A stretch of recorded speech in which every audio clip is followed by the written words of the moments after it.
Good Saturday afternoon, everyone. Let me make sure everything's working before I put the important meters out of sight. I mean, looks good so far. All right. So today is this? Yeah, this is, I just used the mouse. Anyway, this is day one of Drangleic Castle. Probably the only day of Drangleic Castle, honestly. I don't think it's that long of a segment. You can do a pretty thorough exploration of this whole area.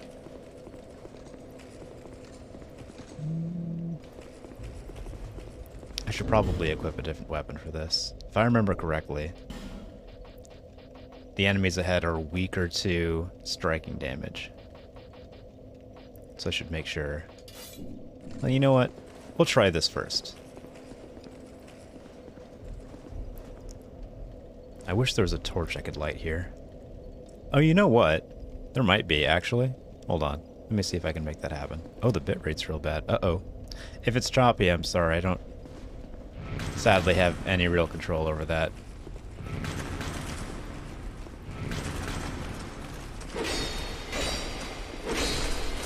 Woo! Woo! Okay. There we go. Well, I got the lights, so there's that. Wow. I didn't realize I was going to be fighting the baton twirler squad here. Oh boy. Oh boy. Well, we learned something today. And that you can't just run right to it. Alright.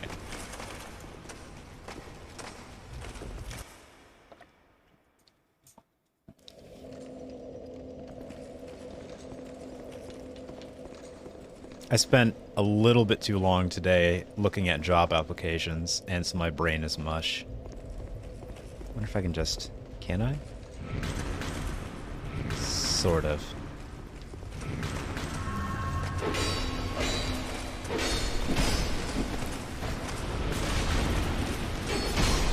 Guess these guys don't stagger at all. That's fine. Oh boy. Oh boy. Wow. Wow.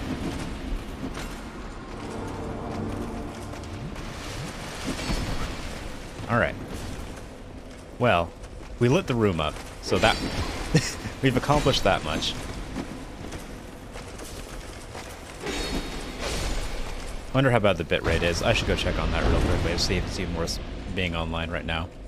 It doesn't give me a very good impression. It just has like a line with no numbers on it, so it doesn't really give me a very good impression of how bad the speed actually is. Let me check. Speed test.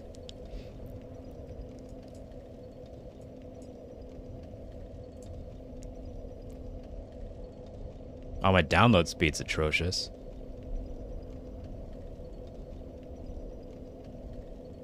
Like, really bad. It's like a sixth what we're supposed to be getting.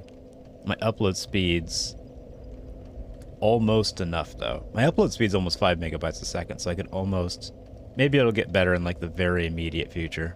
Luckily, we're not doing anything, like, super important or interesting right now. So... Right now, we're just exploring this room over here. So now it's lit up. At great personal cost, might I add. Next. Each one of these doors is unlocked by killing something next to it. And behind each one of these doors is a Ruined Sentinel, and usually like a treasure chest or something. Also, you can't close these doors. So... Also, they hurt a lot.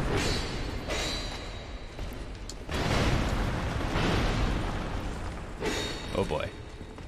So, they're not like terrible to fight, you just need to know how to do it. I kind of want their look though. Anyway, I feel like a lot of these... I feel like a remake of this game would actually really benefit from allowing you to play as like entirely different enemies. Like the Ruined Golem. Something like that. I feel like there's a lot of experimentation that can be done in the Dark Souls universe. Like, to great success. Alright, there's an item at least. trying to go behind every single one of these doors, because I know I think behind almost all of them there's something.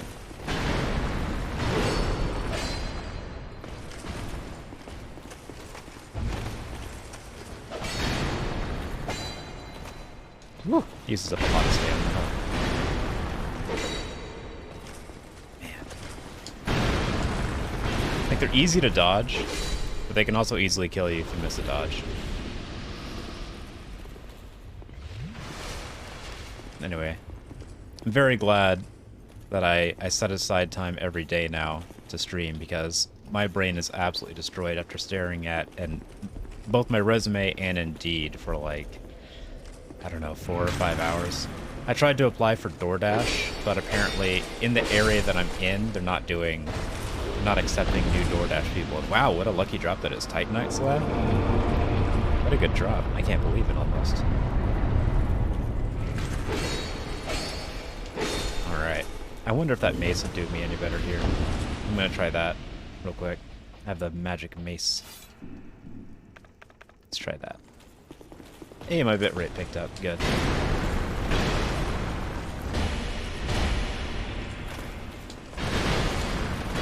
feel like it's doing a little bit less or about the same.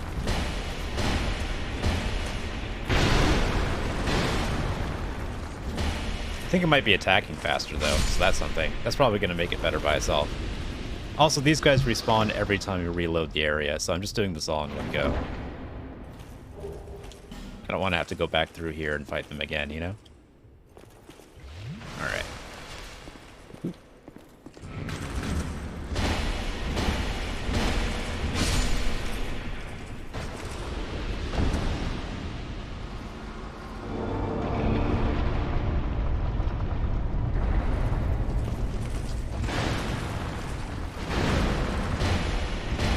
So,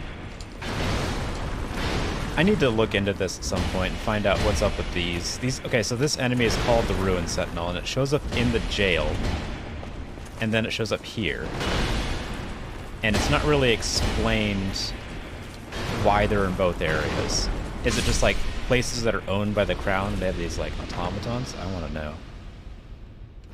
I want there to be that's what we need, a Dark Souls like TV show or anime. That's what we need. I know there's like someone's gonna say that's just Berserk, but you know what? It's not actually just Berserk. I'll fight you on that. Because Dark Souls does have its own story, even if it visually draws extremely heavily on Berserk. It does actually have its own story. There we go. That's some interesting form with that hammer. All that sort of like just tweaking it around.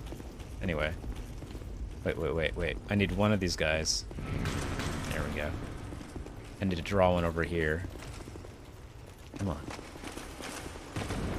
Whoop.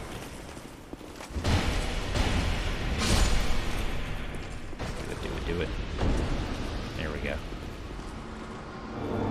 I'm pretty sure there's a secret area round about here.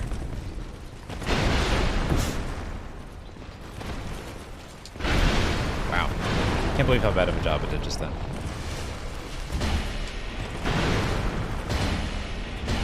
Yeah, there's a hole in the floor that I need to not fall into. Alright. And I think there's something else down here that I should be prepared for. So I'm going to switch out my weapon.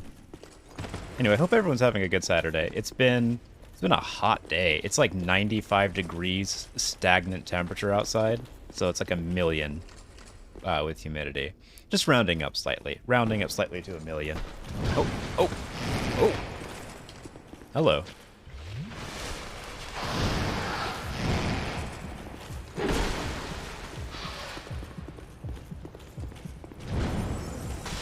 Let's just blast this guy from afar.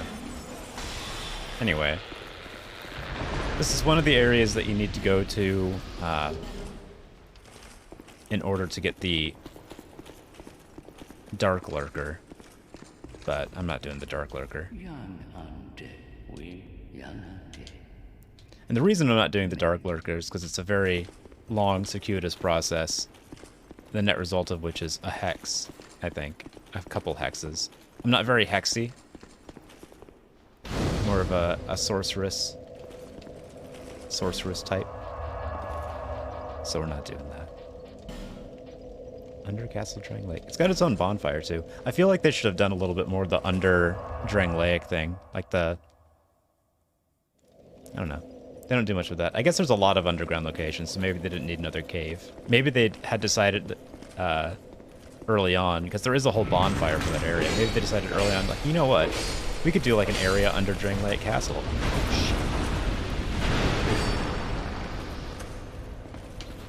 But then later realized, you know, we've got like 10 or 15 underground locations in this game already. And right they were.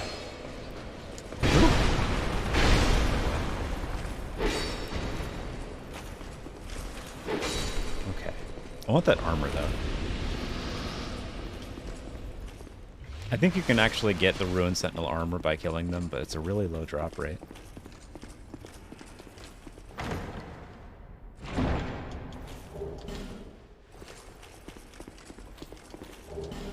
So one thing that I noticed quite a bit while I was looking for jobs on Indeed is that there were a lot of positions that seemed to be asked, like, I look for video production and video editing, right? Because, like, I mean, I can do that. It's very different from the retail work that I've done previously, and it's something I'd rather do than retail. So I look into the video production positions, and a lot of them basically want you to be an entire video production crew and graphic designer and brand ambassador, cameraman, editor, the whole thing for like $13 an hour. I'm like,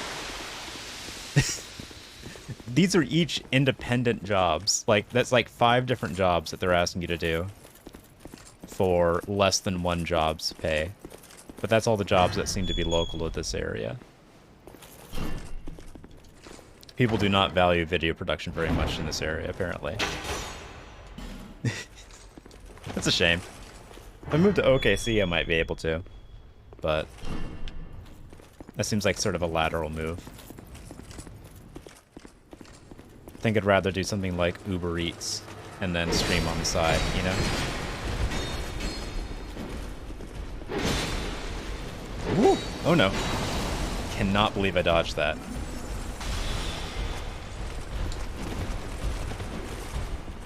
Alright.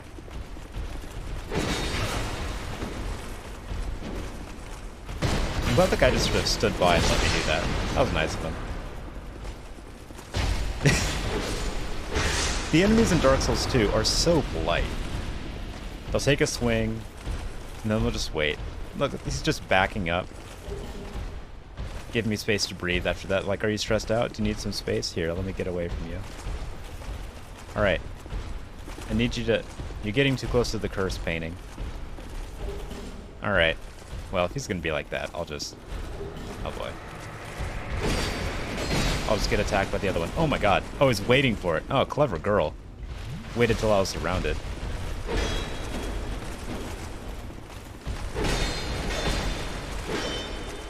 Woo. I almost got both of them at once.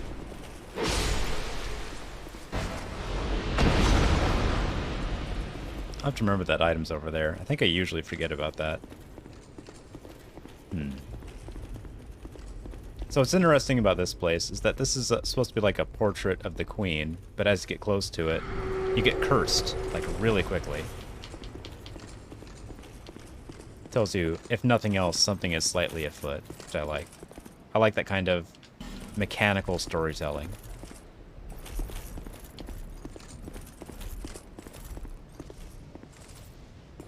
What happened to these bloodstains? Hold on. Oh, whoa. What? Excuse me, nameless usurper. Nobody invited you. Alright, alright, alright. Interesting strategy of just sort of standing there in a hunched position. Maybe it works sometimes. Alright, what did this bloodstain do? I don't even see anyone here. Like, no ghost is showing up when I hit show bloodstain, which is almost scarier. I feel like that means that someone glitched through the ground and died. Whoa. Whoa.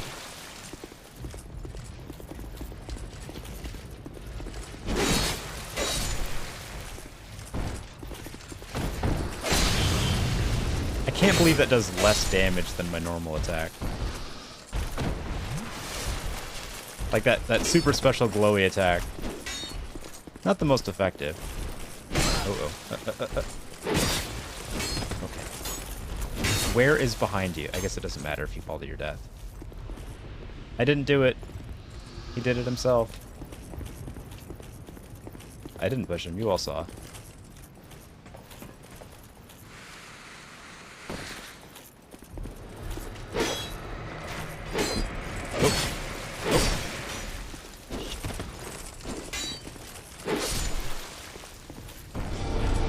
This is one of the, I think one of 2 bonfires that are very sneakily hidden in this game.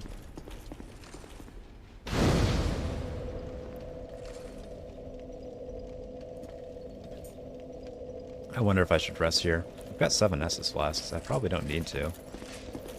Should be okay, right?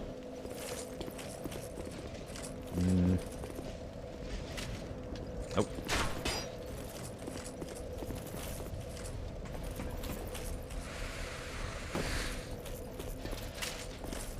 Where are we relative to the rest of the castle? Actually, I want to know all of that. Let's see.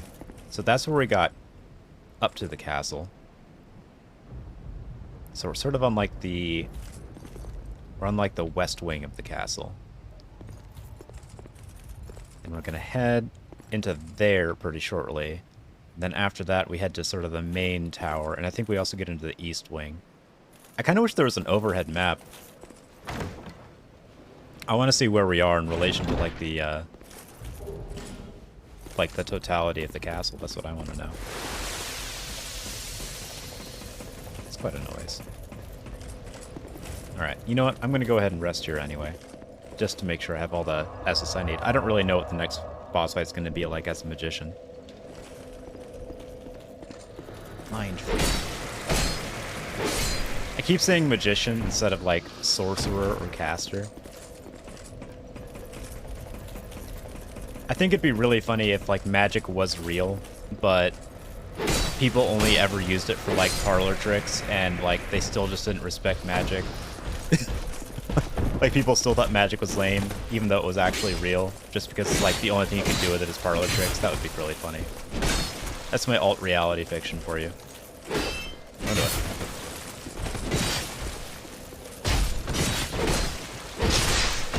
It seems like a good like secondary premise for a TV show, like a sort of in-world kind of thing.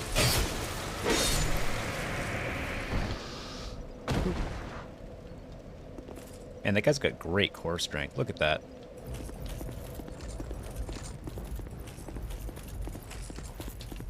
Alright. So here's the queen whose painting curses you. Sniper spot ahead. Yeah, you can also kill her. I don't know if that does anything useful. You have fought admirably on your journey, cursed undead. I am Nashandra, Queen of Drumlake. A true monarch carries the weight of their souls, the last king of this land. King Vendrick, as he found the strength to rule his people. And when he found more strength to face them. But in the end, he never took the true throne. Visit Vendrick. We have no need for 2 rulers. Oh, wow. Okay. You know, I hadn't actually picked up that in the story before, but she's basically saying, hey, so King Vendrick, he's ruling over a land of people cursed by undeath, and, he did a really good job working at it, but he never really took over the throne, and also you should go find him. We don't need 2 rulers. Wink, wink. And so I think she just very directly asked me to kill King Vendrick. Now she's not saying anything. Sneaky. I wonder if there's a way over there. There's like a little pathway and a chamber over there. I don't think you can get there. I want to look, though. I want to make sure.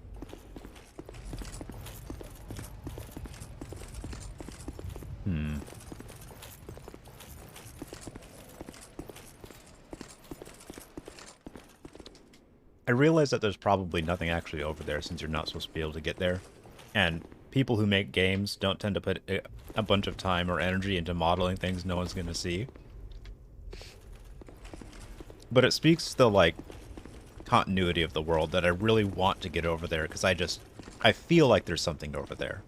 Even though there definitely isn't. Like, it's almost guaranteed that beyond what I can see of this hallway right here, it just ends and there's nothing back there. It's still hard for me to internalize that, though. Like, I want to go check it out. So badly. And I like that the game rewards that kind of thinking behavior, because if you actually go out of your way to try to, like, get into areas that you can just sort of, like, ride along the edges of. I'm doing a poor job of explaining this. This game rewards exploration that seems like it would take you to areas that you're not meant to go. So that makes me want to look even more for a way to get over there. I really don't think there is, though.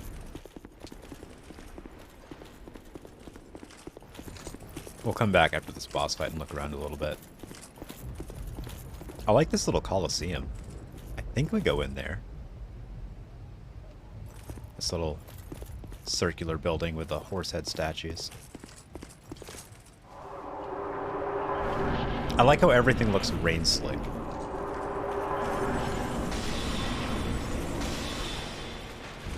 Ooh. I need this guy to jump down.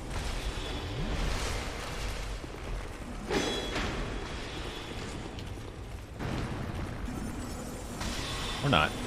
Here we go.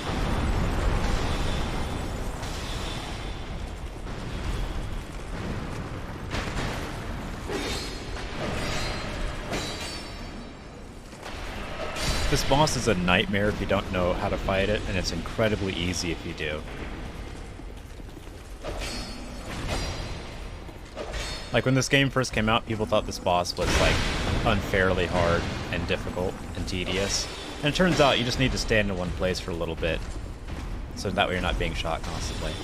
Because the reason it's hard is that there's one of these guys up there on that platform shooting bows, like, great arrows at you that knock you down. Pretty frequently, too. And then this guy's on the ground, making large sweeping attacks, and he can run at you. So you can imagine why that would be a nightmare, because, like, you'll have just dodged one of his attacks, and then right before you can even attack, you get knocked to the ground by a great arrow. And then as you're getting up, that guy swings another axe into you, and it just feels like you're in a blender. So I'm glad that I watched someone else do it first. Before I did this the first time, because that would have gotten me so frustrated. But, like, the strategy is actually just run over here and wait, because he can't shoot you from here, and eventually he'll jump down. Message. Very good. Hurrah for thrust. Yeah. How did someone die over here, actually? Wait. Who are you fighting? That's terrifying. Alright, so right now, we're inside sort of the center, I think. Let's go out and look a little bit. You can tell a lot of people have a hard time with this boss with all the bloodstains. But once you know how to do it, it's real easy. Anyway, alright, let's go look out here.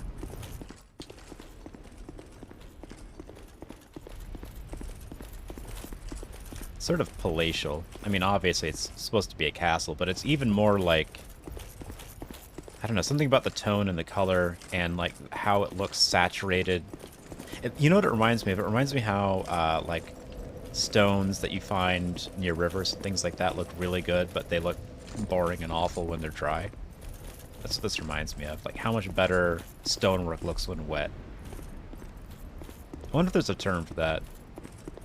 I'll bet there is. I'll bet there's, again, some sort of, like, compound German word for stonework looking better when wet than it does dry. I really don't think there's a way over there. I want there to be, though. Wonder if I can...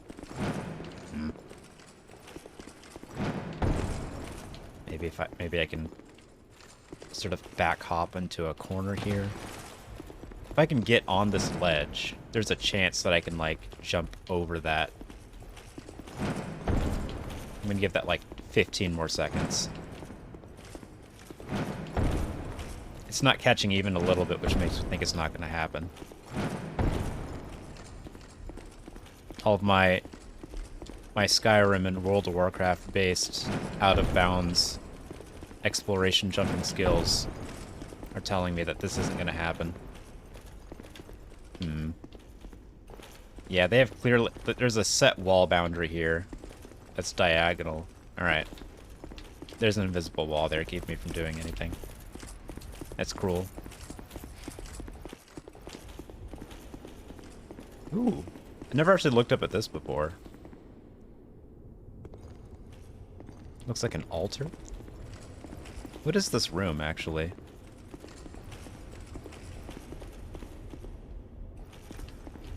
I wonder if the architect for the castle's like, and this room's going to be a boss room. It's like, what's a boss room? Oh, don't worry. It'll become important later when everything goes very poorly.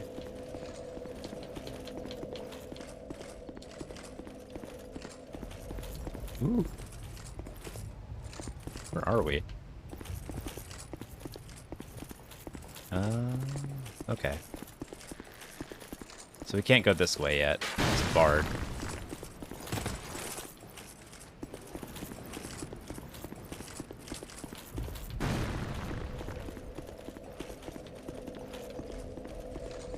What about this way?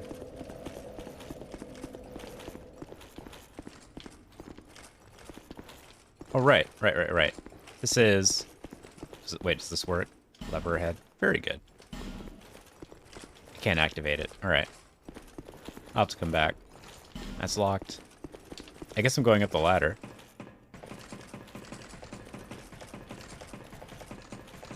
What's interesting about this elevator to me, and a few elevators in this game, is that they work by having one really long cylinder that goes down an impossibly long way. And goes up an impossibly long way, too. Like, let's see if I can... I guess I can't adjust the camera too much. You can see the pole on the left-hand side of the screen. Just gonna keep going up. It just keeps going. So we're already at, like, what? 8 stories? Maybe 9? Maybe more? It just keeps going. Going. And that goes all the way into the ground. Like, this elevator, to make this elevator, they basically had to drill halfway to the center of the freaking earth. Just to make this one elevator.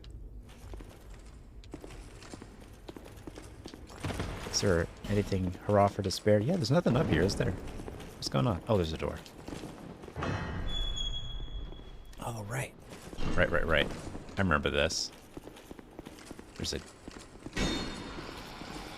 very rude wall ghost. Imagine dying and having unfinished business, and your unfinished business is being an asshole in front of a door. Pitiful. Worst ghost. 0 stars. Doesn't even make pottery.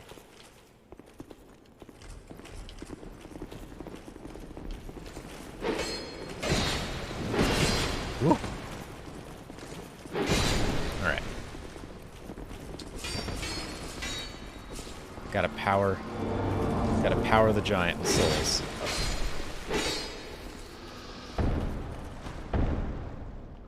What you doing? What does this do?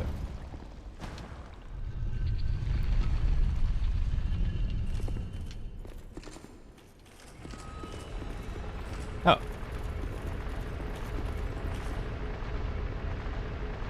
Just keeps going, going, going, going, going, going, going, going. Eventually there'll be a platform, I imagine.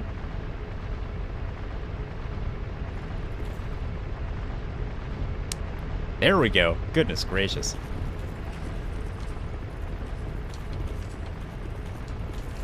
Wow. It looks like something a lot worse happens in here than what just happened. What chest or chest? Mimicry ahead.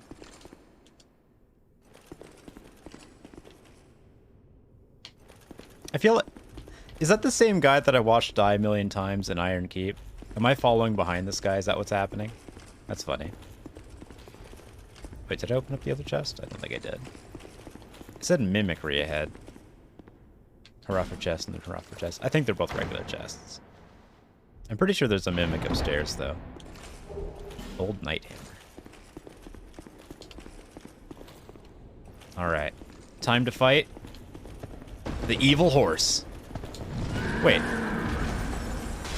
Is there a fantasy creature that is a horse with two heads? Is there a name for that? Is that a reference to something? I don't know much about, like, Western European fantasy, if I'm being honest. I get a lot of the stories confused.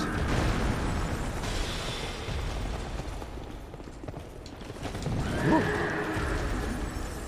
To be clear, I don't know much about any other culture's fantasy either. I don't read that many books.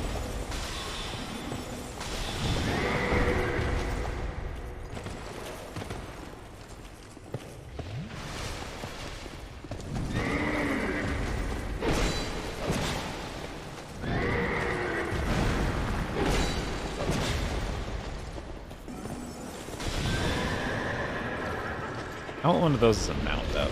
I want to be able to summon one of those and ride one around. Looks like it'd be fun. I feel like there should be a secret door here. There isn't.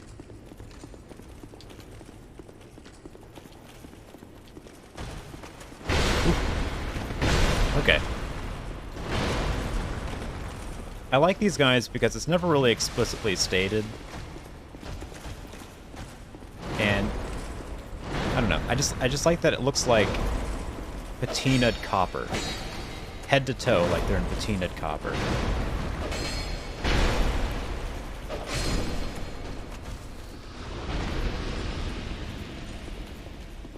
I feel that's one of the few enemies in the game I feel like I can smell, you know? Because like patinaed metal has that very specific smell, that sort of smell of pennies.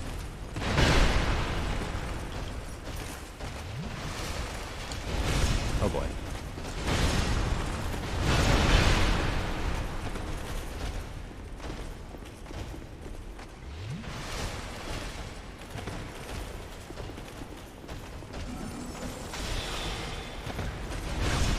Alright. Do you have anything better for this? No.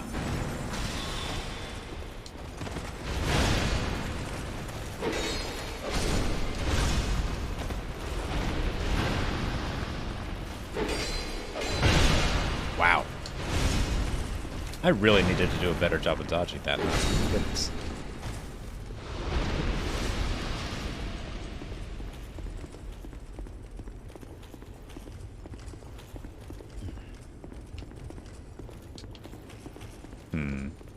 Attack required ahead. Monster ahead.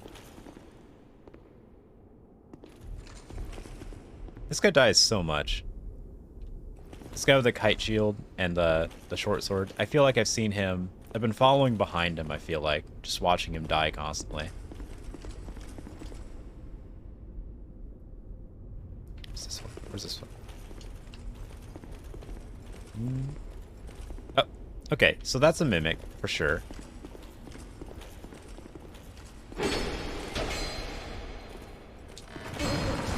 Oh, what?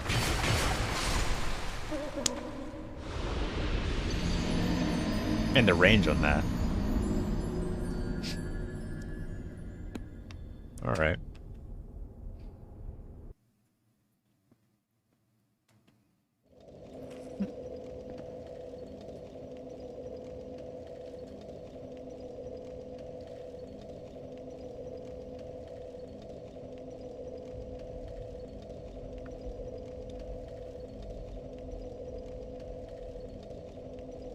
There we go.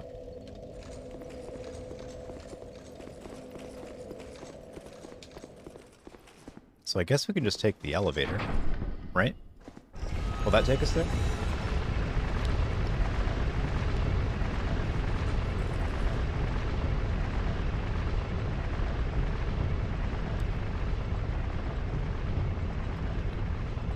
No, it takes us way beyond that.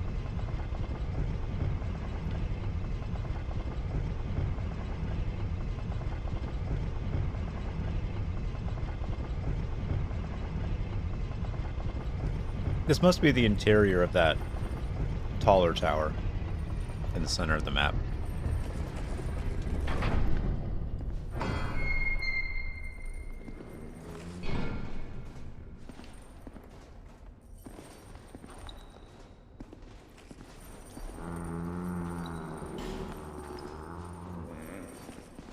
Anyway, you guys look like you're having a whole thing, so I'll just grab the stuff and I'll get out of here. Not really trying to get involved in the idle fantasies of the rich and powerful here. You guys, I'm just gonna assume everyone's consenting adults in this room, and I'll just dip out. You guys have fun. Good job, I guess. I'd close the door if I could. Bye!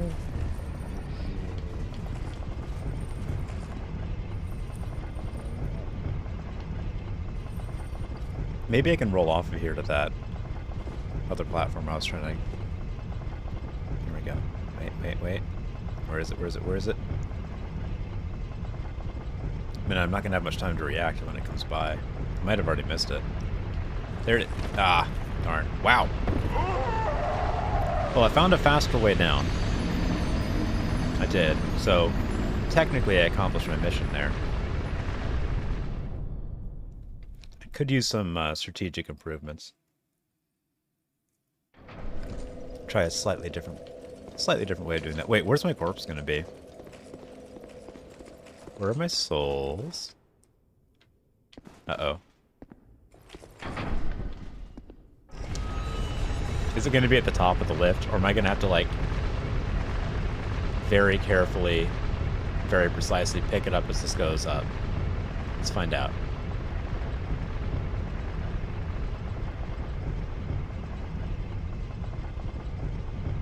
What's interesting is that there's a lot of mirrors in this game that don't work. So it's a really strange inclusion to have the mirrors at all, and to not make them actually textured as mirrors. It just looks like dark, like opaline glass, right? Like this right here. That's supposed to be a mirror, I'm pretty sure. Or maybe, is that largely accurate to what mirrors used to be, maybe? Did they used to be like very dark opaline glass, very much in the same way that you can sort of see yourself in the black mirror of a phone screen? I was so bummed out when I learned that black mirror was named after like how you can see yourself in a turned off phone screen. I was like, I guess that should have alarmed me much earlier as to like how lame that show was going to be, because Black Mirror is basically just like, what if technology, but bad, but in a Twilight Zone kind of way. That's it. That's the whole show.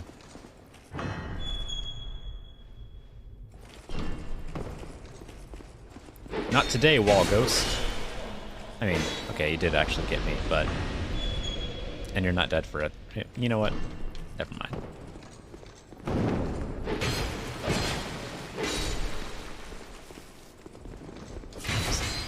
These guys are so polite. He just stood there and watched me kill the other one. He's just like, oh, are you done? Okay, I'll attack now.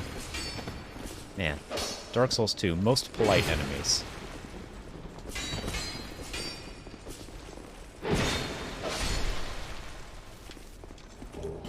I also kind of look like I like that they look like they're ice skating. Man, I'm having real trouble with, like, tripping over my own words today. I got weird sleep. That's probably a good part of it.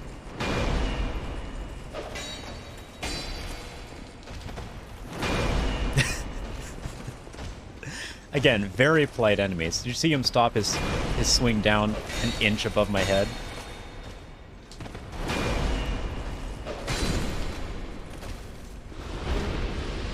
Very gracious hosts. Ooh, let's look at the stained glass mirror. stained glass mirror. This the stained glass. Doesn't look like there's anything being communicated here. This looks like it's just sort of a generic fantasy pattern. I see a sword and some dragons and what looks like smaller stained glass windows in the larger stained glass windows. Like that yellow part looks like they made a representation of stained glass windows in the stained glass window. Anyway. I wonder if there's like an entire... Come to think of it, I don't know anything about the making of stained glass windows. Is there like a community of people who do that? Do they have stained glass window in-jokes? Do they do meta stained glass windows that have references to stained glass windows in them for fun? Do they make memes and post about them on forums? I'll bet they do. There's something like that for like every profession and hobby. And I'm sure that making stained glass windows is such like a niche thing that there's like Facebook communities and like Instagram accounts, and, like Twitter accounts just talking about the in-community drama of stained glass windows. The internet is a, like, oh man, there's almost a whole video's worth of conversation to be had about the fractal nature of hobbies, how like every hobby contains worlds of details that as you keep zooming in and getting more granular, you discover more and more things that you need to consider and think about and know about to be able to talk about it authoritatively. I ran into that when I got into collecting pocket knives and ended up becoming a minor expert on metallurgy. Okay, what was it say? Horse and then horse. That's pretty good, actually. That's pretty good. What should we do for a boss in this area? I don't know. What about a horse? Nah. What about two horses stuck together? There we go. Okay. We can do that.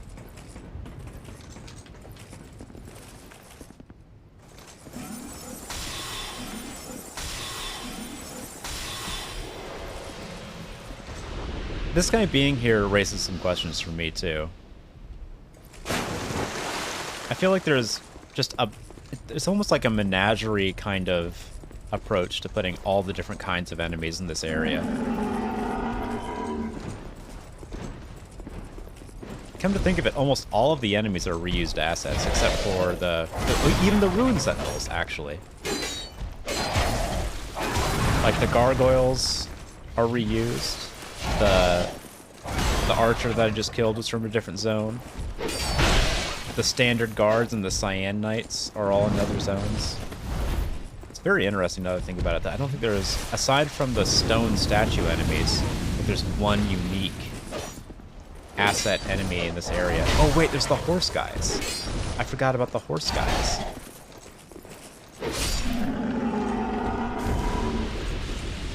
Also, this zone contains maybe the coolest looking boss fight in all of Dark Souls. That's right. It's a bold claim and I'm making it now. I think the best looking boss fight is Mirror Knight. I think it's incredibly gorgeous and atmospheric. And I'm gonna get murdered by the fire ladies.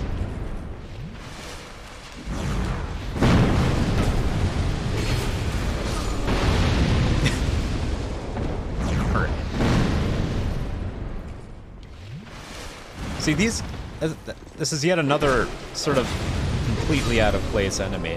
What are they doing here? Like, actually. Why are they here?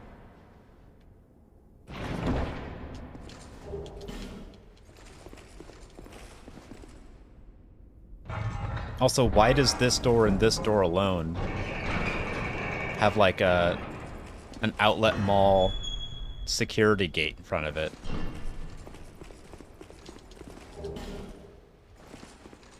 Is this the castle's hot topic? Is that... Anyway. Maybe the castle, because it's empty, is being sold in parts and being renovated into being like a strip mall. Who knows?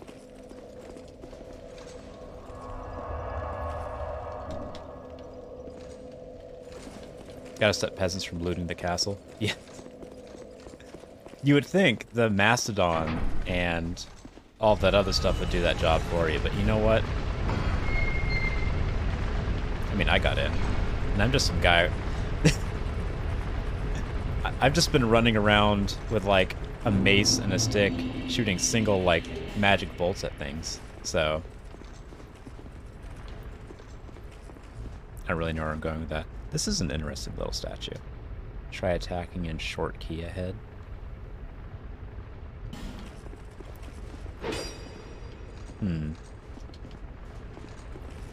Does that do something? Wait. Does the lightning flash anyway? Okay, it does. I feel like there's something being communicated here with this tree and the people in front of it. This almost looks like it was lifted out of the Berserk manga. Winterval! Oh, I just recognized your name. How's it going?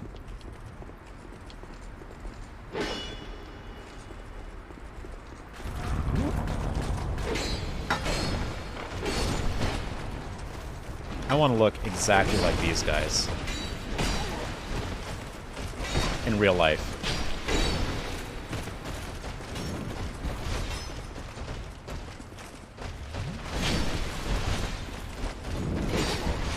I want to be a glowing-eyed Darth Maul horsehead stone man. That's what I want to be.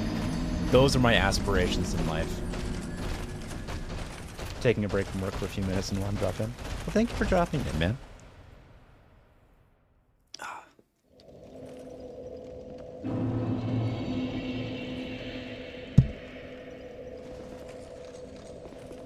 You very nearly, with the quality of your stream alone, you very nearly convinced me to pursue becoming a VTuber.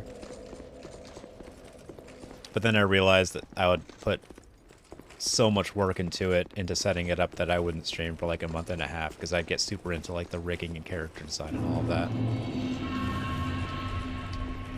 And I would never actually stream again. So really what I'm saying here is that you almost single-handedly destroyed my streaming career with how good your stream is. Oh wow, okay, so if you just hit the head before they get up, you can actually kill them. But only if you get them first. Okay, well I learned something today. Wow, they're fast.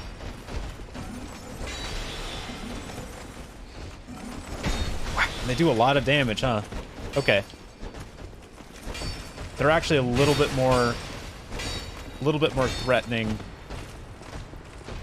and effective than Darth Maul was, using the same style.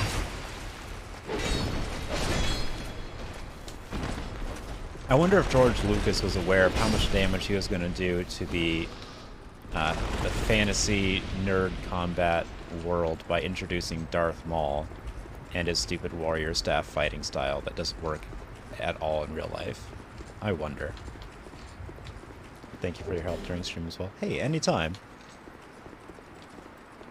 Dark Souls 2 is one of the only games that I'm competent enough at to just like jump in and be able to help anyone with anything, because I'm familiar with basically every part of the game.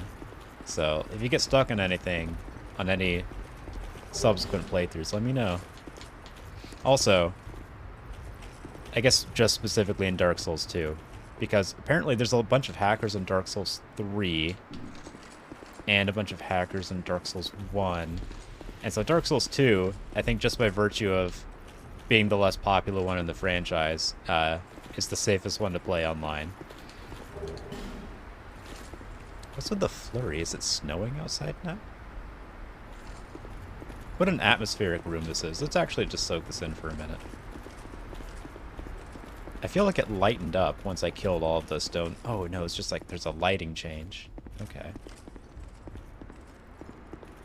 Like for an area you just sort of like pass through, there's so much going on here. The flurry going into the window, the flashes of lightning, the terrifying stone guards that are also Darth Maul, but are also statues, but are also horses.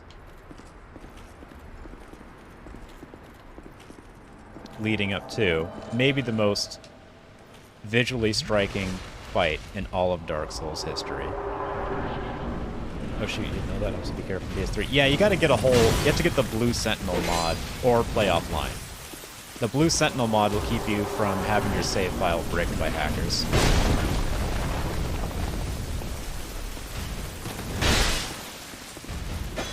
And in Dark Souls 1, I don't think it's as big of a problem, but there's still... It's definitely still a problem. Oh no! That's an actual character, like a person, John Paul II. That's kind of funny.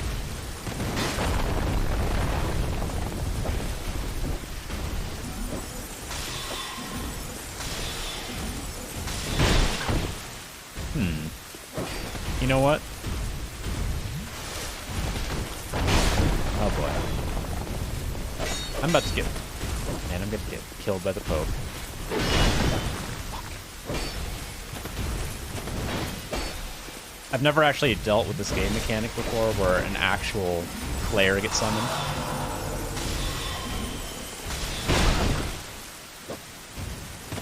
I've only ever dealt with like NPCs getting summoned in this fight. This is kind of cool, but also awful. Let's see if I can get him. You know what? The boss is becoming much more of a problem.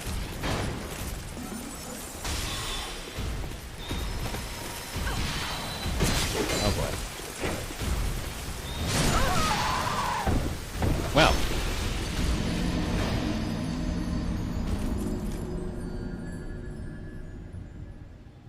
I can't even be mad. That was really fun.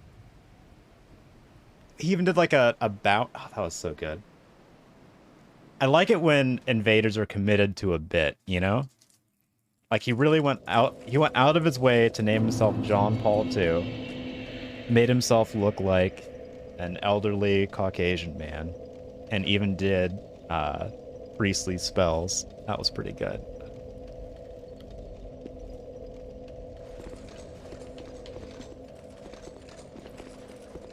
I appreciate the commitment to a bit, you know?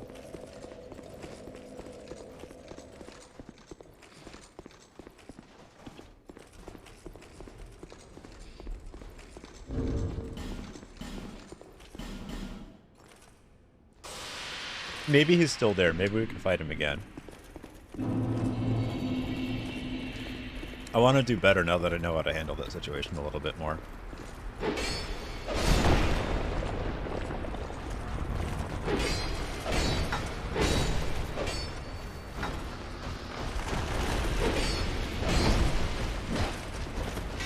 Oh, they do karate kicks, too. Karate... Yeah, I should really make sure I don't say karate kicks. You know why? Because I don't think there are that many types of kicks that are unique to karate. And I've actually done martial arts. I feel like I should do a better job of talking about them like I'm not a complete stranger to them. Yeah, that's right. I've done martial arts when I was 8 years old. I was a yellow belt.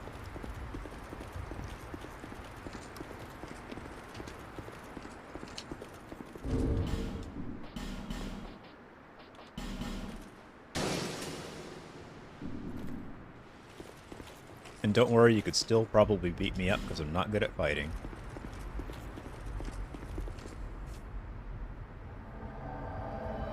I've been in 2 fist fights in my life. Both of them were against my will. And neither of them were because the other person was genuinely mad at me, or because I was genuinely mad at the other person. Both of the fist fights I've been in my life have been the dumbest fights I've ever seen.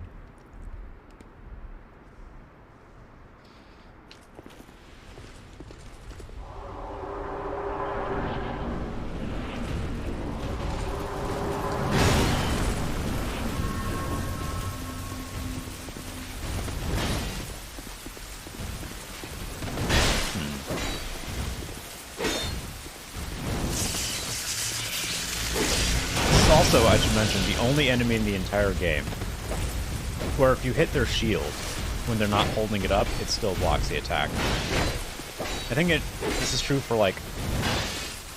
I think this is the only character in the entirety of Dark Souls that does that, actually.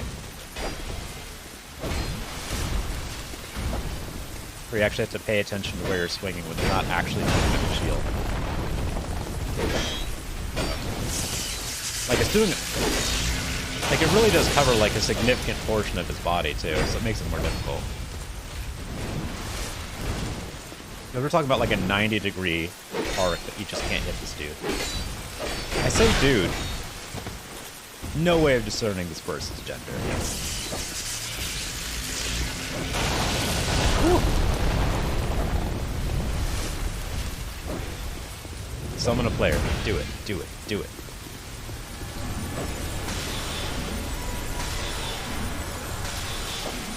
Aw, it's an NPC. Oh, wow. It actually bounced the spell off. Alright. I can take care of one of these guys, right? Oh, wow. Yeah, look at that. You know what? I should have just swung on Jean-Paul back there.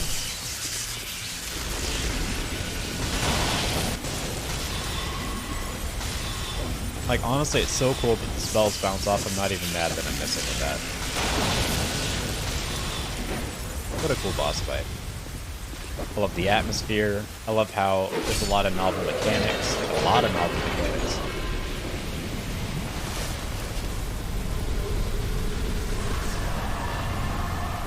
Like, someone got really creative, or several people got really creative with this boss fight, and I love it. Like, you've got the rainy rooftop fight. A boss that can summon people, like actual other players, to help the boss. Like, yeah, you might have summoned someone to help you fight the boss, but the boss summoned someone to help fight you. That's pretty good, I think. I love that. It deflects spells. Yeah, the actual shield itself, which you can get, also deflects spells. It's an aesthetically beautiful fight. It's not like the most challenging fight, certainly, but it's the prettiest fight, I think. Speaking of pretty, let's do some fashion real quick. What are we at? 65? I could wear something slightly heavier. I wish I had like a preview. That doesn't really fit with the armor. Here we go. Let's go with cargo shorts. There's an Dark Souls 2, best game in the Dark Souls series because it has cargo shorts. Let's see. Do I have anything? Grave Warden wrap. Falconer boots. Falconer boots way too much. What can I wear? Man, I might have to go back to the skirt. Rogue leggings. You know what? That's a pretty good look.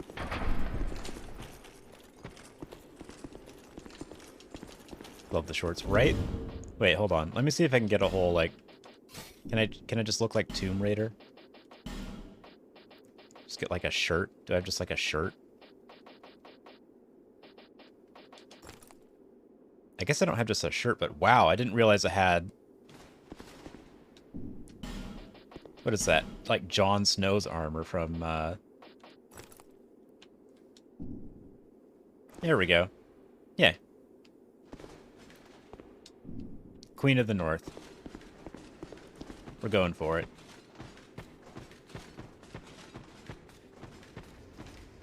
I completely forgot the name of Game of Thrones for a solid minute. That's how fried my brain is from looking at job applications and resumes for the last, like, 4 hours, 5 hours. I'm looking more and more like a main character every iteration. Also, this is my first time playing a sorcerer in this game after spending like something close to 700 or 800 hours in this game. I'd never actually done anything other than melee and ranged.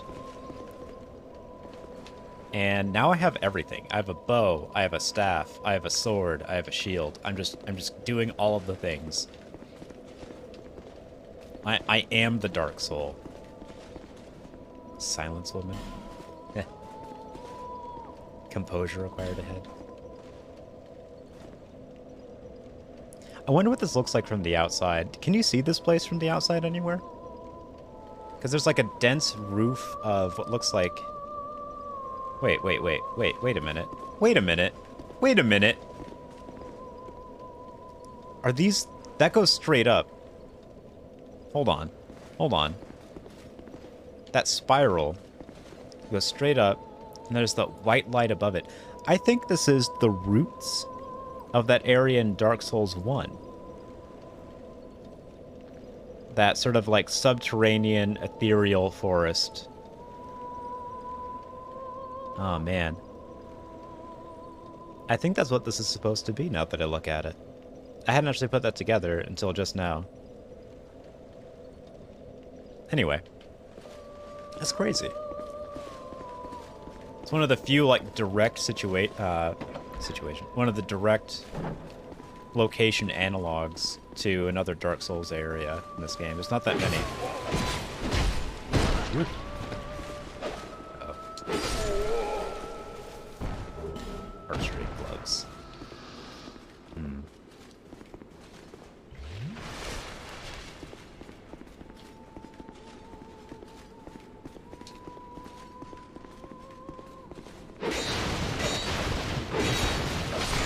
Oh no. I'm glad I didn't break that chest accidentally. Bolted Dusker. Alright. Man. I'm pretty sure this is it, though. I'm pretty sure that's what this is. Because all of these... It seems to converge into, like, a central spire. I don't know if I can get a good look at it from here, though. Huh. And I'm pretty sure there was, like, airy vocal music in the Dark Souls 1 location as well. I forget the name of it completely. I don't remember a little bit about the name. But, like, you get there through going into that tree stump in the Blight Town zone. PO and job applications. Finally got a call back for a job applied for over a month ago. It's a struggle. Man, I got a call back for a job I applied for in 2013, last year. I applied for a position at a pet store in Englewood, Colorado, from when I lived there in 2013. I got a call back last year. Like, I can't... When they say they're going to have your application on file, I guess they're not always lying, but, like...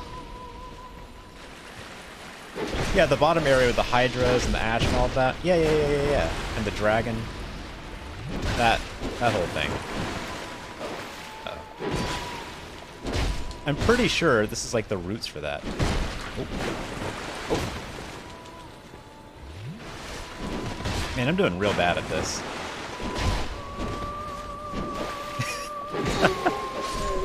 Alright, well, you know what? I just need to not make mistakes now. I have one healing item. Everything's fine. Let's just get that body down here. Wait. Let's just get that body down here. It's just... Do I have to go up there and hit it? There we go. Boop. I believe there's so many callbacks throughout the series. Yeah. But, like, this is one of the most, like...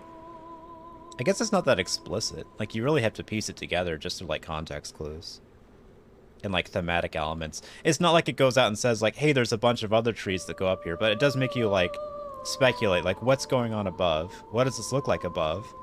Wait, I remember an area with those gigantic trees that are sort of, like, spirally and woven together.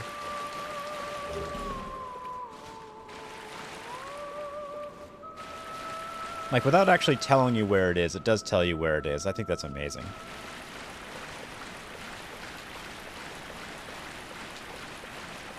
There's so much art direction and subtle storytelling. I love it. What a good game.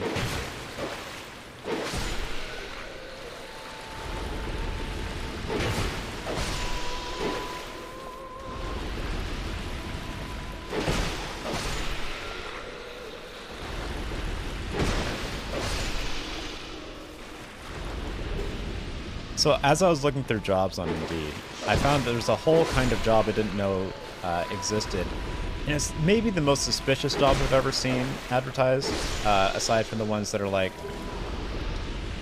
not telling you what the job is whatsoever, which always, you know, sets off alarm bells. But it was online streaming on location casino staff. Like, you actually operate the games, and, like, thousands of people are playing, like, the same game of roulette. See, I would have assumed that that was just, like, pre-recorded or something, but I guess there's thousands of people doing live streaming casino sessions. It's crazy. For sure, I love all the subtle storytelling they do through environments and item descriptions. Yeah, one thing I haven't really been doing at all on this or any playthrough is going through the item descriptions and reading them out. which I should have done because I should have started doing that because when I looked at Alluring Skull, I think it was in Dark Souls 3. Let me see, is it the same description here? A skull of unknown ownership, smashing it releases traces of skulls which attract nearby foes. In Dark Souls 3, it says it has a scent of souls. So they're like, they smell of souls, which also means that souls have a scent. We knew you were coming. And stopped singing.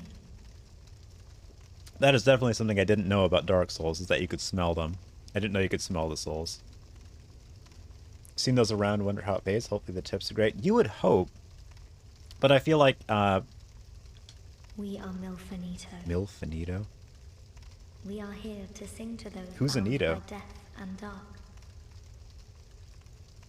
We will sing here forever, as we always have, from long, long ago.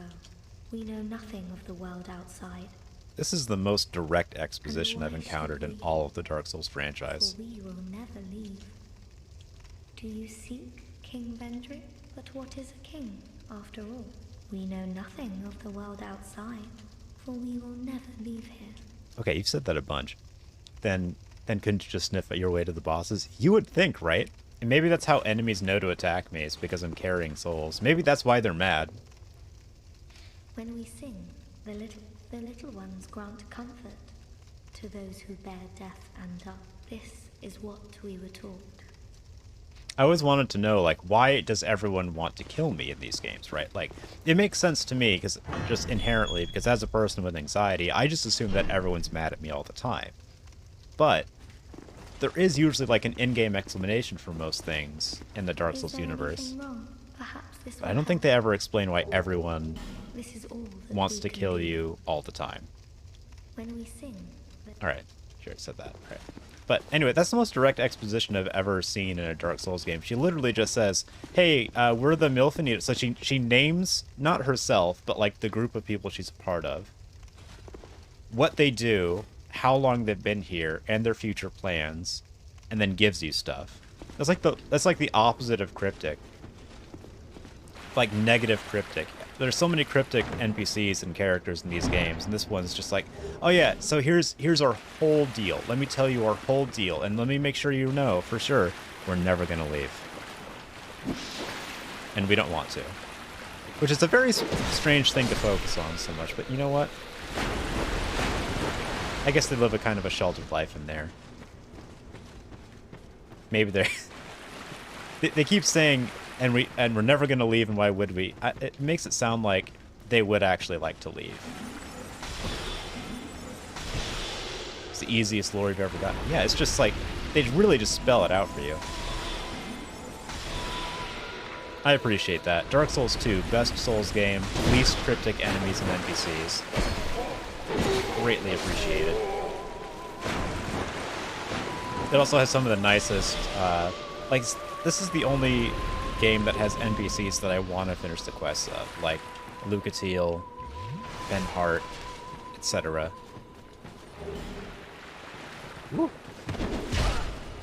Like in the other games, I only really care about like Sigmire. Oh boy, I'm gonna get murdered. Oh boy. Oh, I'm out of healing items. I'm out of healing items. I'm out of healing items, and I can't move.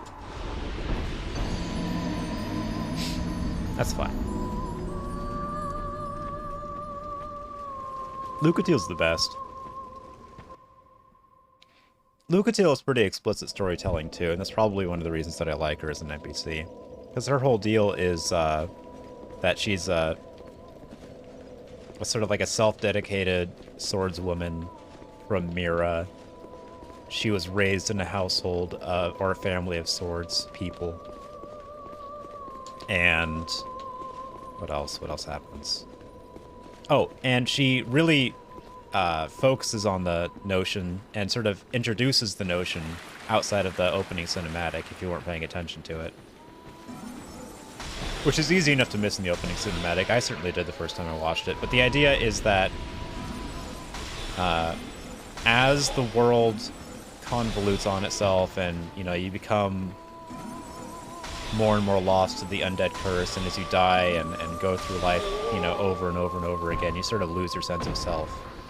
And that's why there are a lot of enemies, a lot of characters in this game who keep talking about, like, how they're forgetting who they are. And I feel like that doesn't really come up again in the series until the very end of Dark Souls 3, where, what's his name? Patches. Where Patches shows up as someone with, the word's evading me. What am I looking for? It's where, you know, like, memory loss. He's completely forgotten his whole identity.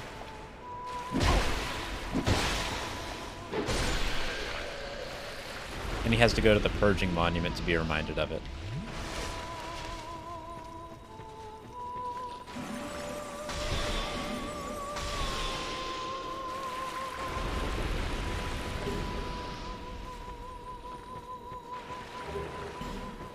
Alright. These guys are a real menace. Actually, they're fast. Wow!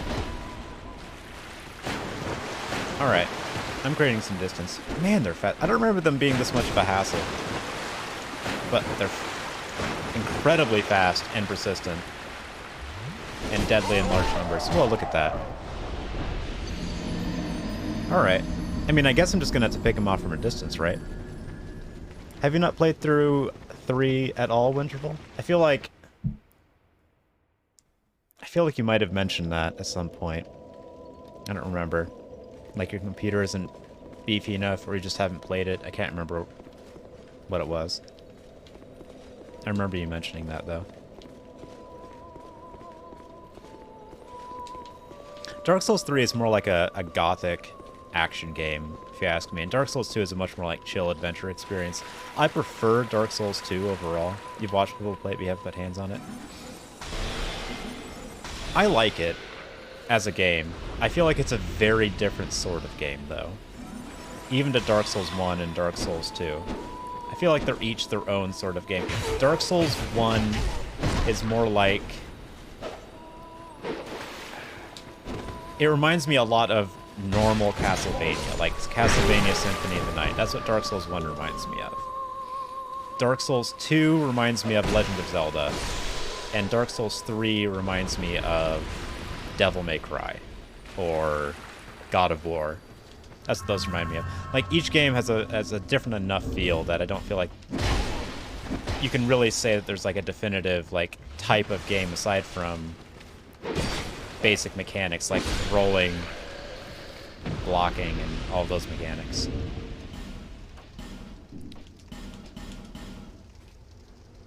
I feel like there's quite a bit of variety you can have in a Souls-like game. I think there's another game called Ashen that really focused on exploration and aesthetics. I haven't played it because it's too expensive and it's not that well reviewed, but it's... And I guess that puts it in the exact same boat as Dark Souls 2, now that I think about it. So maybe I should go play that.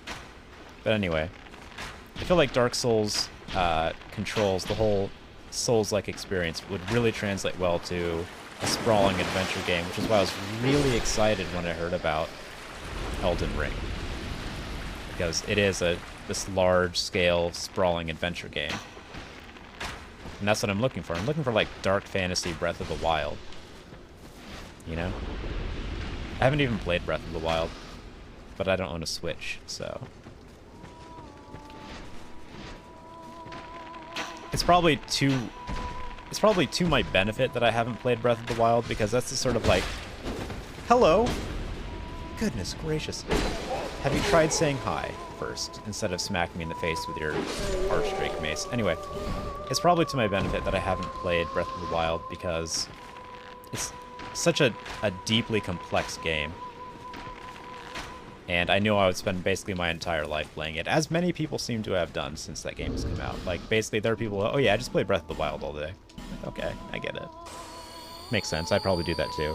It's like, it seems like it's like World of Warcraft level of detail and variety in a game, but it's all single player, which is basically what I wanted out of World of Warcraft. So it seems like a terrifying game for me, and I should stay away from it if I value my own life. But dark fantasy, Breath of the Wild. I feel like I could keep a healthy distance with that. I feel like I'll be okay.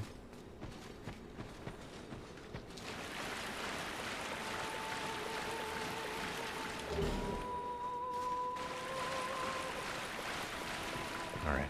And one of the reasons is because it is going to be, like, that much more grim, I think. Oh, boy. Oh, well. Here comes the blender, I guess. Oh, boy. Alright. Will Jon Snow survive this fight? Oh, interrupted me. You're so fast. Oh, god damn it. Why are these guys so difficult for me today? Oh no. Is it just because I'm not using a shield? Is that it? Is it because I'm not one-shotting them or sniping them from afar? This is why I don't claim to be good at the game anymore.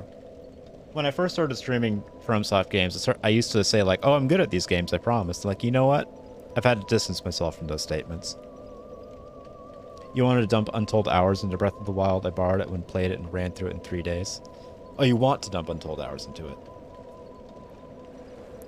Big dumb sword and shield is always fun. Yeah, what I like see normally how I play this game is I get a great sword, and then later I get another great sword, and then I just run around hitting things with my airplane wing weapons. And things just sort of fall down when you do that. It's a very effective way to play the game. So effective that I've done that almost every single time I played this game, and I really wanted to switch it up because the last time when I streamed it, the prior time, I felt like I felt so over familiar with the game and the mechanics that I just rushed through it. So I'm trying to avoid doing that. I'm trying to luxuriate in the game a little bit more, and I think playing as a sorceress has really switched things up for me. But these guys, I realized that standing there and just allowing myself to get hit isn't the best strategy. I get that. I know. But it's what I'm comfortable with. Also, you get stun locked. That's really what's happening, is I'm getting stun locked, so I can't really do anything about it. I can't believe I'm still stuck in this area. People are going to think I'm worse at this game than I actually am. Don't get me wrong. I'm not amazing at it. But I'm better than you might have gleaned from the last 20 or 30 minutes of me playing this. I'm just brain damaged from looking at job applications. Give me a break. Shrine of Amana was all for me to get through. See, here's the thing. Like, it was really rough for me to get through the first time I played the game, but then I spent so much time here that I felt like I had basically memorized it well enough that I would never have difficulty with it again. And truly, in subsequent playthroughs, I didn't. But I guess this is just different enough. This, in so many ways, this feels like a first playthrough. Just because I'm playing with a slightly different setup. And also because I'm trying to spend a lot of time paying attention to my environment and not missing, like, environmental cues, little secrets, and things like that. I've already found, like, 2 secret doors and a bunch of items that I didn't know were in the game. Or I'd forgotten.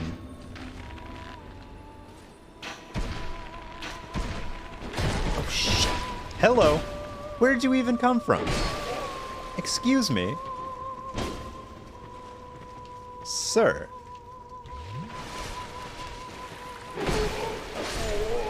Goodness gracious. If these guys didn't have such cool helmets, I would be so mad at them. Give me your helmet. I want your hat. Break's over, back to work. Thanks for the stream. Hope the rest of it goes well. Have a great rest of the day. Hey, you too. And maybe by the time I'm done streaming, you'll be streaming and I'll just raid you. We'll see. Hope you have a great day. Thanks for stopping in.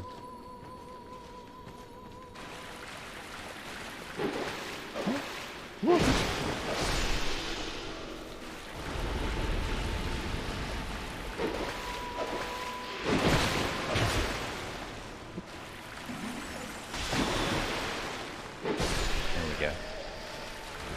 It's amazing how much of a carryover effect it can have on just like my frame of mind, based on what I spend the first several hours of my day doing. Like if I don't go outside or do anything super interesting or engaging for the first hour or two after waking up, I swear it's like an uphill battle to feel like awake, alive, and energized the rest of the day no matter what. And I made the terrible mistake of starting my day off with job applications. I know I've mentioned that several times, but it's just like such a mind-numbing activity. I need to do that in smaller bursts, I think. Because I think I really did, like... I did so many job applications, it's affecting my stream. That's a problem. I guess that's very telling that I can't even get past it for that, so...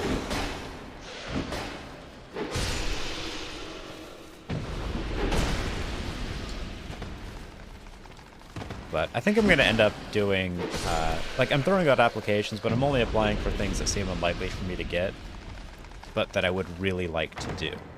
That's what I'm applying for. I'm hoping to, if I can land a really fun job, then I won't mind having, you know, significant parts of my day taken up by it. But otherwise, I'm probably going to do something like Uber Eats. I tried to do DoorDash, but they're not accepting new viewers, or not viewers, they're not accepting new, people in my area, which I didn't even know was a thing. I guess they control the number of people doing DoorDash at any given time in an area, which makes sense. So you're not like over competing with other people nearby.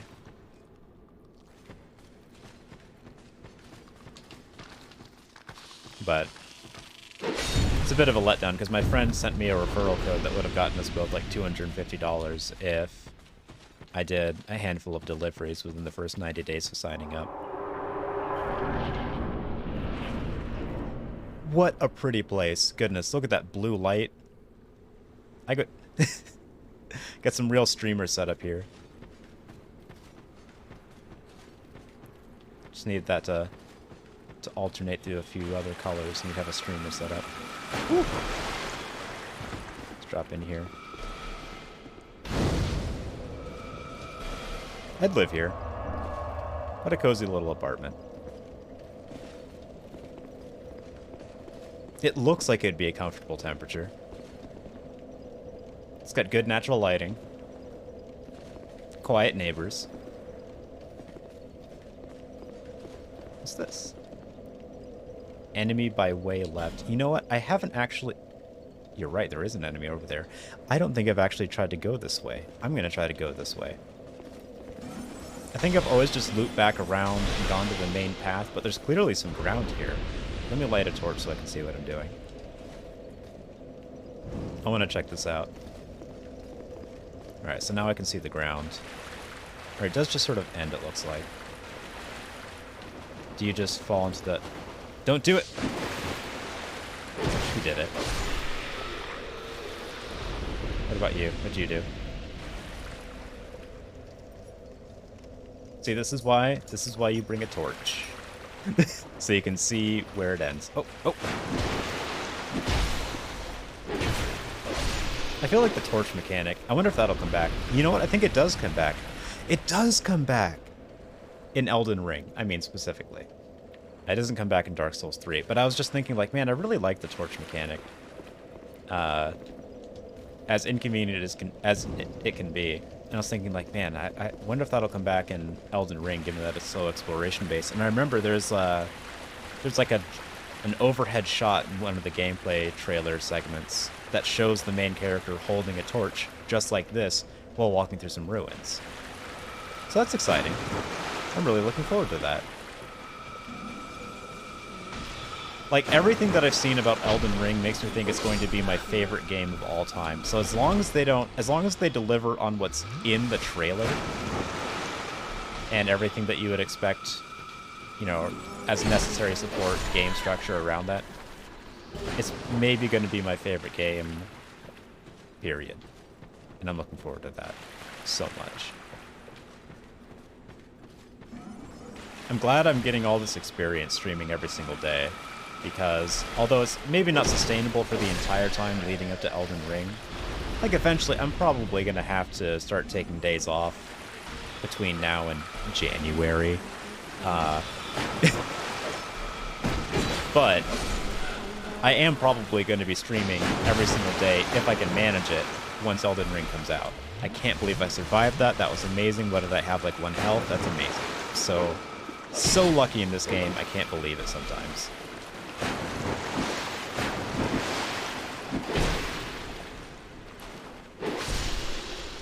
Ooh. What upsetting enemies these are. Just, I feel like they've got weird, unkempt beards. Is that... What am I seeing here? They disappear too quickly. I can't get a good look at them. I wonder if I can... I bet I could just shoot these guys. Right? I mean, that works. Okay. Yeah, that works. Is that alive? No, that's one of the other ones. I think there's a thing over here. I'm like 60% sure there's a thing over here. There it is.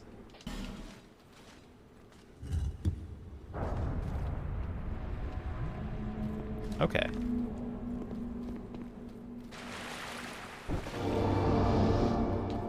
Nice.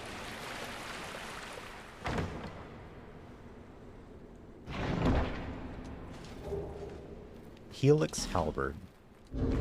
What does that do? Helix Halberd. Isn't that like a... Yeah, I can't use it. Oh, I remember this. This is a really weird weapon. Alright, hold on.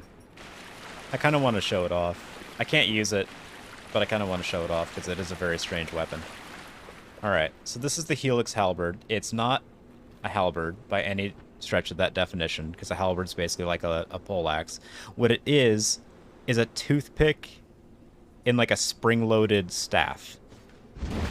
And if you swing it, the little toothpicky part shoots out. I don't know if you can see that very well against that background. Man, that's hard to get on camera, actually.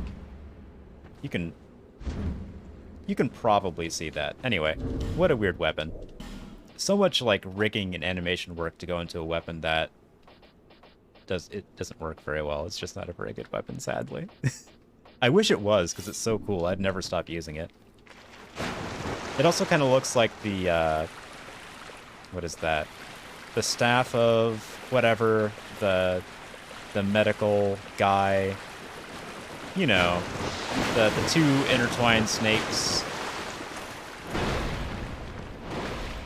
This, I don't... I can't remember what mythology that's from or a reference to. That the two intertwined snakes that they use as reference to, or... Man, words are escaping me today. The two intertwined snakes that they use as... branding for medicine? Man, okay, hold on. Hold on. Intertwined snakes medicine. What's up with that? What's the story there? Caduceus. Oh, it's the staff of Hermes. Okay. So it's a staff with wings at the top and two snakes and sort of a double helix going up the side. All right. And it's used... But why is it a symbol of medicine? To represent Hermes or Mercury. The planet Mercury. Oh, okay. It said the wand would wake the sleeping and send the awake to sleep. If applied to the dying, the death was gentle. If applied to the dead, they returned to life. I can kind of get that. It's sort of... I guess it's the kind of symbol you would adopt for medicine back at a time when most of medical care was about easing pain and making death more pleasant, I guess, or less awful, as opposed to preventing it. For a long time, doctors and hospitals were more about that sort of thing. Less about prevention because they didn't know how to do it, and there wasn't any reason to believe that they could up until they discovered, you know, like, germ theory.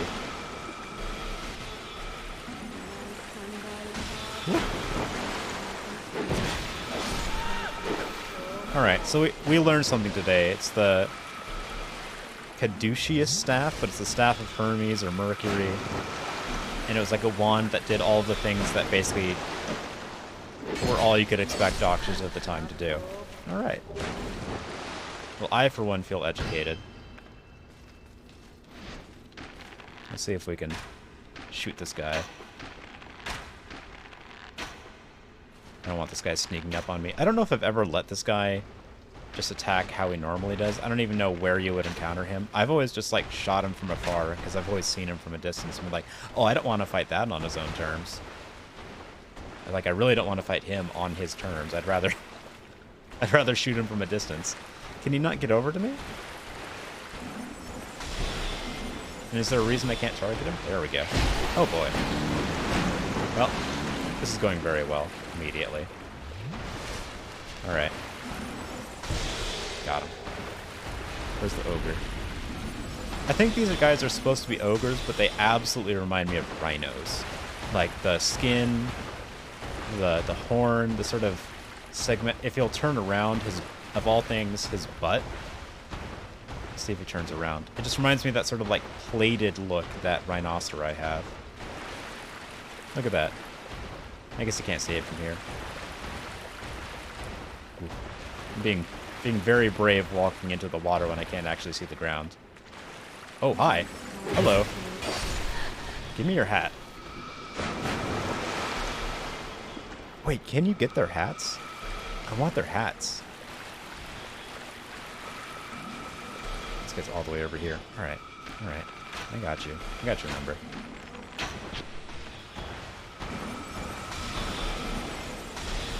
Oh boy. Oh boy.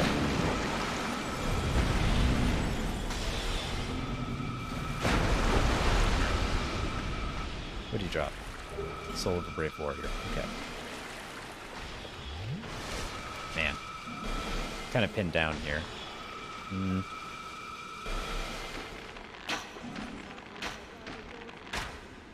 Alright.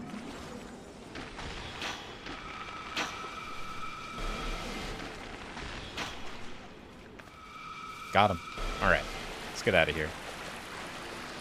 Very carefully. Let us very carefully scramble as we look down the entire time and make sure we're not going to walk into the void. Alright.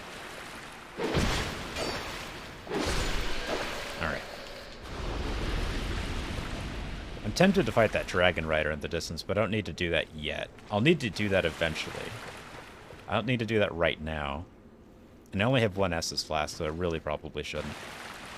What I should definitely do right now is take a quick break, because I need to go to the bathroom. Oh no, casino's moved. Oh no, the casino camp's been empty the entire time. I can't believe it. Let's see if we can get her on camera. There she is. Alright, I'm going to go on a break. I'm going to pet Casino really quick first. I'll only be gone for like a minute and change. I won't be gone that long, by the way. Just to be clear.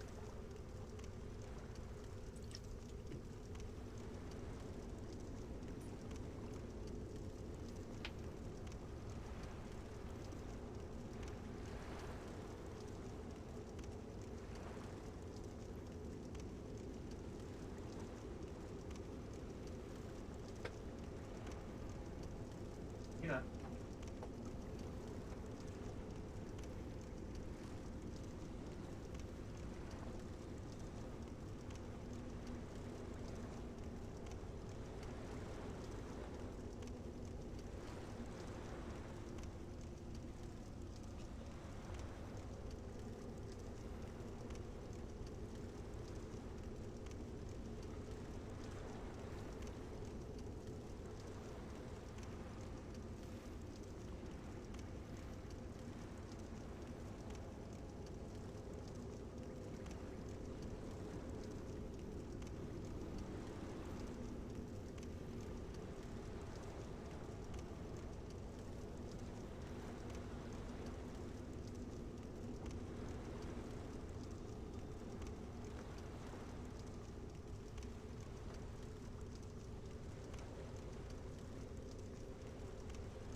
Come on, Kirby. Kirby.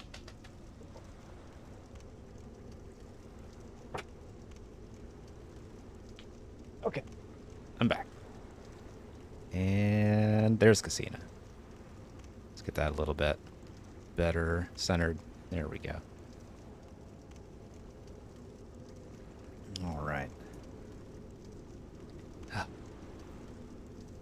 I kind of like the Shrine of Amana, this area. A lot of people don't like it because it's, you know, as we've seen, difficult, unforgiving. The guys are fast. It sort of feels like you're fighting blender blades sometimes. Casina, go to bed. Goodness. Boop.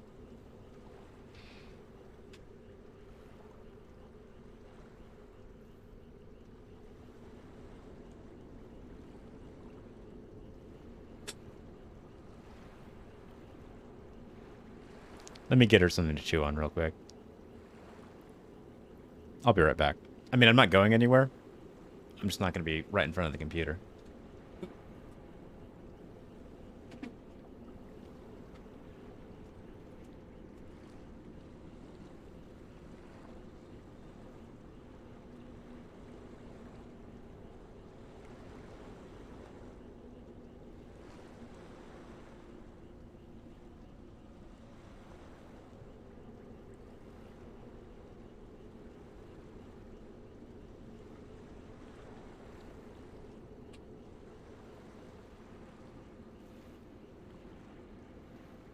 Eventually, I'm going to have to get like a dog toothbrush and start brushing her teeth.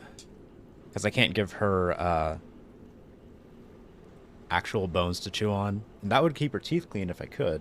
But I can't do that here because there are larger dogs that will fight her over it. And she'll get super defensive over them too. It's just a whole problem. Basically because she's a dog. And there are other dogs.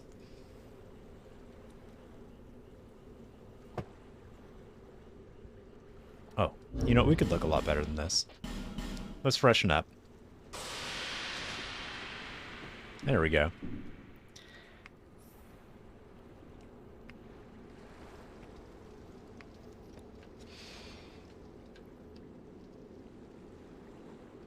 Alright, so we're headed this way. Very carefully. As to not fall into the abyss.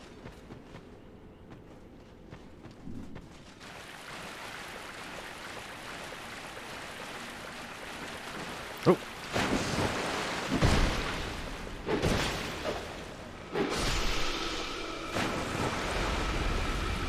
Where did that come from? Actually, over there. There we go.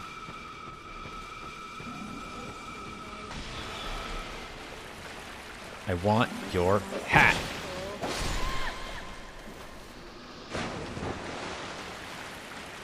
I do want that hat, though. It's a very good-looking hat. I don't know if you can get it in this game. I think that might be one of the few armor pieces you can't get in this game. I'm not entirely sure. I mean, I've discovered things already on this stream. Who knows? Is this also made of bones? Hold on. It is! This is also bones, I think. I think every torch in this game, every bonfire, I think it's all bones. That's crazy. I can't believe I never noticed that.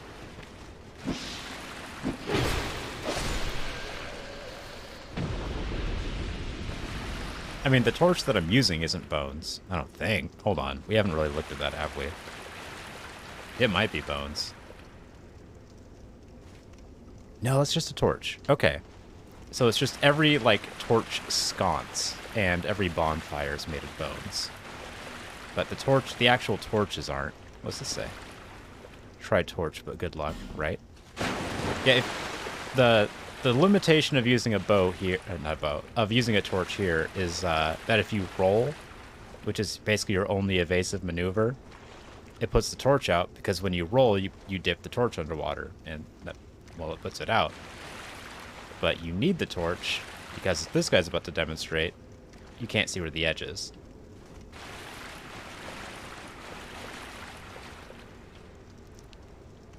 Like, unless you're holding a torch like me. Whoop! Into the void. So we're just gonna have to not roll, is what we're gonna do. So, I'm gonna have to keep my very precise exact distance. Oh, wait. Did that put out the torch? Oh, it did, didn't it? Oh, no. Well, we're I'm not going back to light the torch. I'm just gonna have to...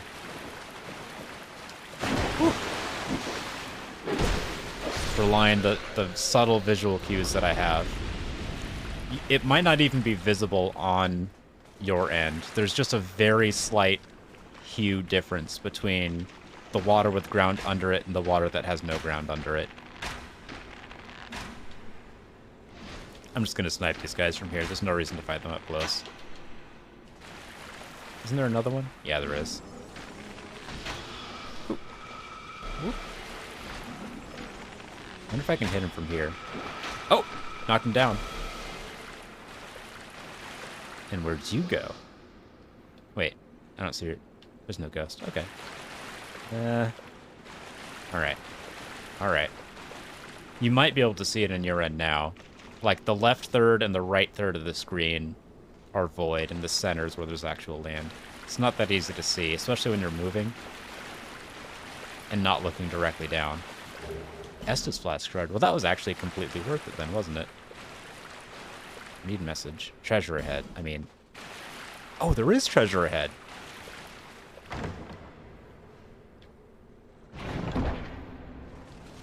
Sunlight Blade. I feel like that's a miracle. That sounds like a miracle. And... speaking of needing a miracle, I am out of Estus Flask charges. So... we're just gonna have to not make any mistakes between now and the next bonfire. And hey, those just sort of popped in. What's going on here? Boop. Boop. Oh. Oh. Uh-oh. This guy's got a torch. How did you mess that up? You've got a torch. Like you can see. Goodness. Alright. See, I could have a torch right now. I do have an item for that, but you know what? I'm doing the classic RPG thing where I hoard items for no reason. You know what? I am doing the classic RPG thing where I hoard items for no reason. Hold on. Yeah, I've got 28 of these things. I've got 2 Estus Flask Shards. Holy crap. Yeah, we've got some clerical work to do when we get back to Majula, it looks like. Alright, look at that. So much lower stress, actually being able to see where you're not going to die. What's over here? Man, this goes out way wider than I thought it did. There might actually be something out here for all I know, so I'm just going to check it out. Well, there certainly is something, isn't there? What's... a bunch of cursed jars. And some guy's running up on me a little bit. One of the four-eyed fishmen. Anyway. Yeah, there's a bunch of cursed jars over here. Can I don't think I can break them. Hold on. There's a torch. I can relight my torch. Alright. I'm gonna see if I can break them. No? Oh wait, does it get stopped at the water? Hmm. And that just goes right over them. And it doesn't aim down when I aim farther down. Darn. I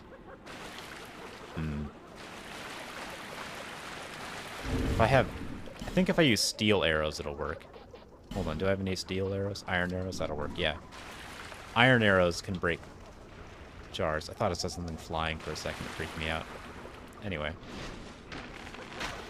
Nope. Nope. Oh, I'm using the wrong arrows. Hold on. There we go. Alright.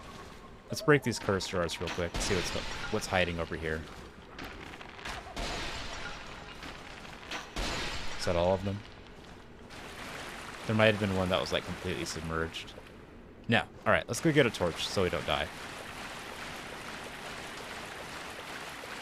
I want to check this out. I've got no healing items, but you know what? I really want to go check this out. rather die curious. Where were we? I think over here. Yeah. It's all this business. Whoa! You made me put out my torch. That's very rude. Alright. I'm not walking all the way back over there to relight a torch. Alright. Oh, I'm glad I relit that torch. Holy crap. I was standing right in front of that. Bleedstone. Okay, so what's over here? Was that just curse jar disposal? Did someone just like tossing car batteries into the ocean? Here we go. There was something over here. I'm almost surprised that there was something over here. I thought there might have just been like a toxic waste dump of curse jars. Is there anything else over here? I never really wade out into this part, so I want to check it out. Like, who knows? There could be another chest or two out here. What's interesting to me is you can see where other items are and other things by the reflections. Like those bright white reflections that you see on either side of my character. Those are items that I think are inside that building. Like the reflections sort of clipping through the ground. Yeah, see, like, there and there.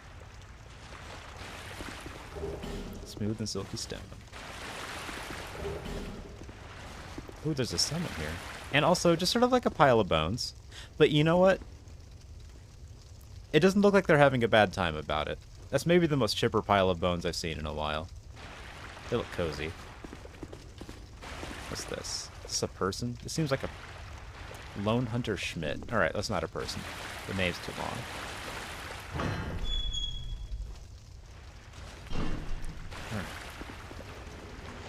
Oh, right, these guys. Oh boy. Oh, I got him. Got him in the face. Man! Doesn't that guy recognize how much of a main character I look like? Goodness.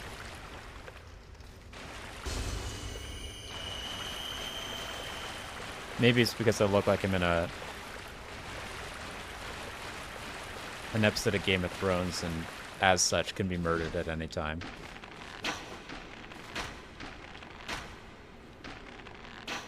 Man, talk about a show that had like a real sort of like parabolic quality arc, right?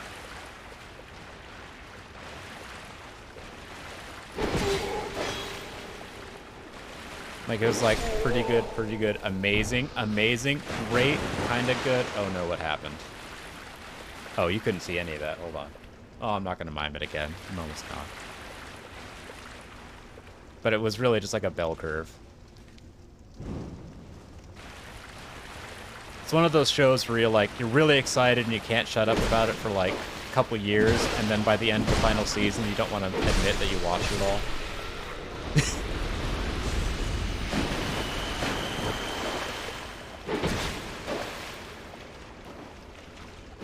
But apparently, there's been some explaining as to what happened in the final season, but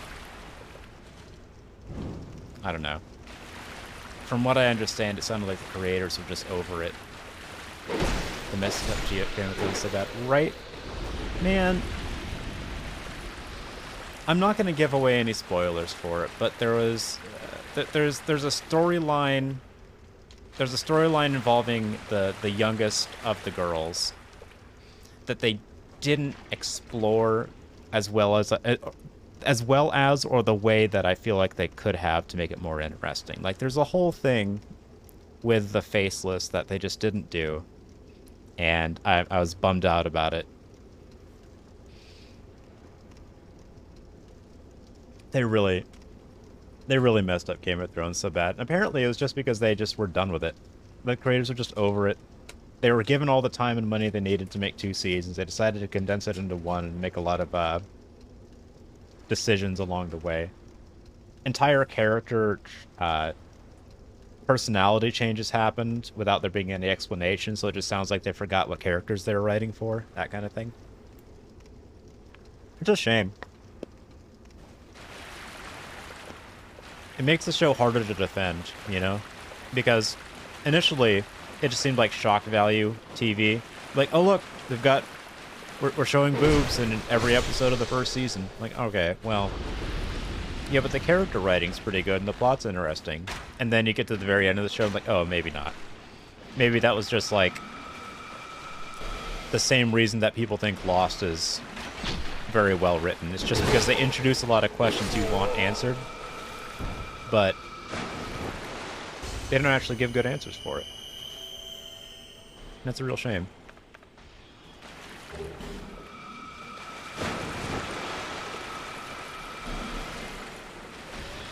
Lost is also one of those shows for me where, like, it seemed amazing and got more amazing every subsequent season up until, like, the season before last. Come to think of it, there are a lot of shared qualities between Lost and Game of Thrones, and I'm sure that's been noted before, but I'm just sort of piecing it together myself.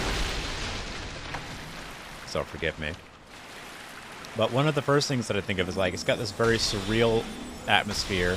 You're definitely given the impression that characters could die or be permanently injured.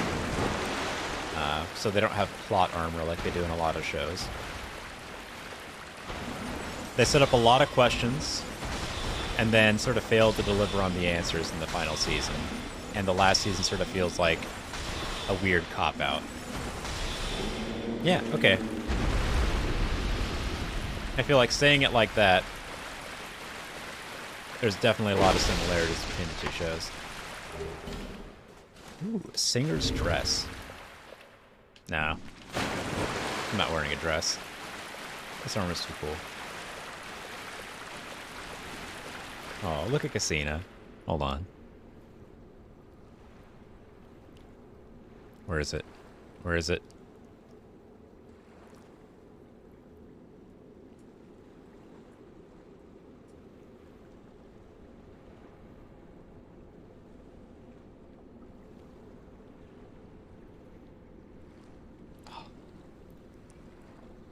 Trying to get it so that you can see her little face. There we go.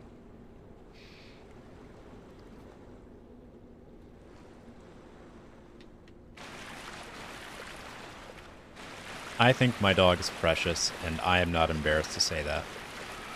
I think she's absolutely adorable.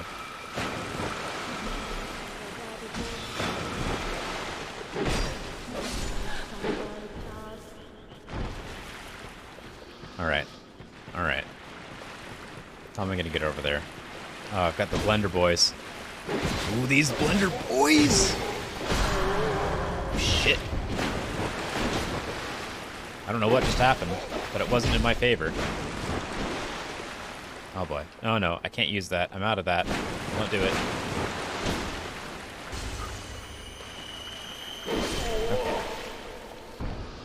Okay. Hey, an Earthstrike Mace. I really need to find an item or weapon that uses Twinkling Titanite, because I have no idea what I'm going to do with all the Twinkling Titanite I've got. Everything I'm using right now uses Petrified Dragon Bone or regular old Titanite. Uh-oh.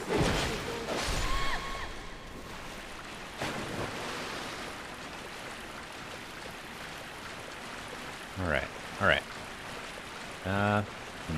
You know what? I'll come back.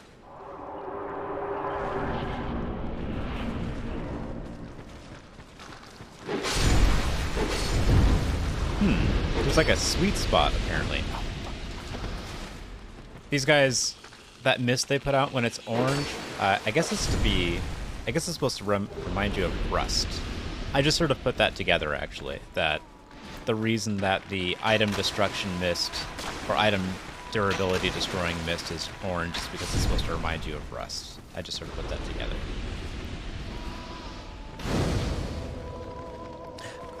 I take a lot of things at face value as far as, like, what they mean metaphorically.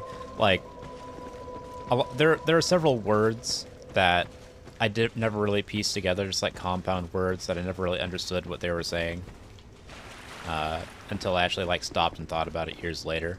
Like just recently, like I think it was yesterday, I picked up the Zweihander, that sword, right?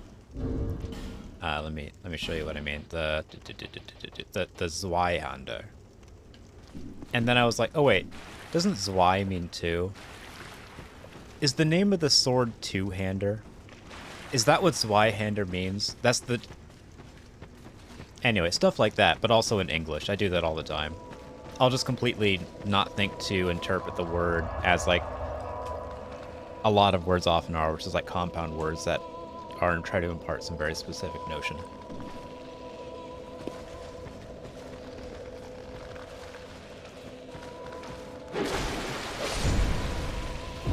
Like, I'll say this. I mean, greatsword isn't exactly the most creative word in the world. Right? So I'm not trying to make fun of Zweihander or German as a language. But I will make fun of, like, very lazy words.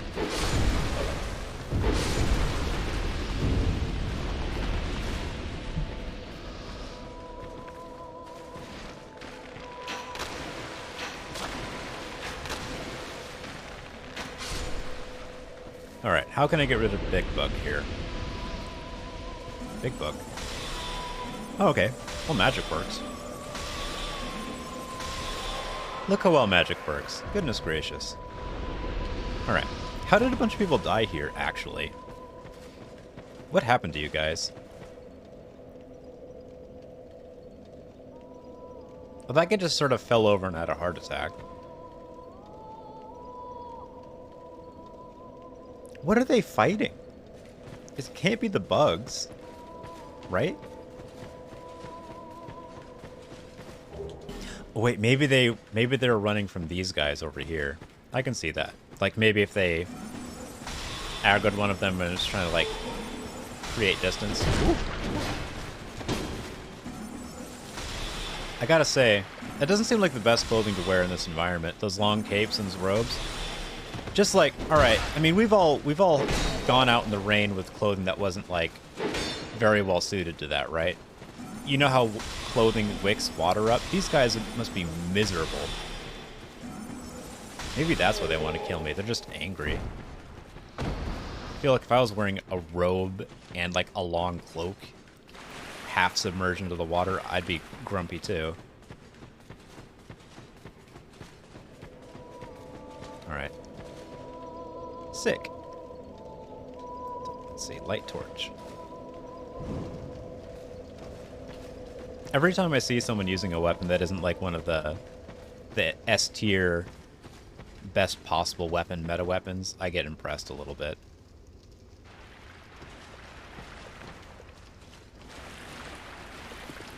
What's over here? Did I already get that? I guess I already did. And I completely forgot about it. Okay, that's fine. Everything's fine.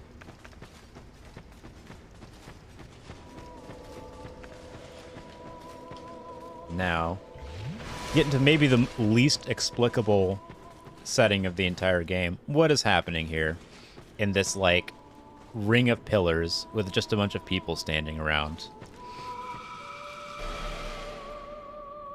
What are these people's day jobs? Why are they standing waist deep in water wearing long flowing robes? Is this some sort of sex thing? I feel like this is some sort of sex thing.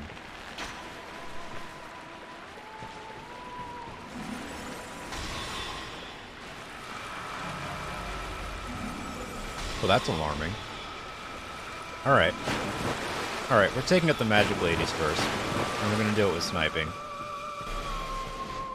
Because they're trying to snipe me. Woo!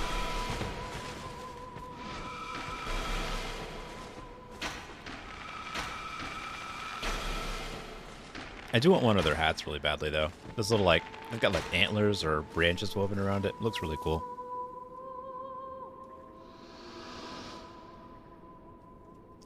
I'm not entirely sure if you can actually get them in the game.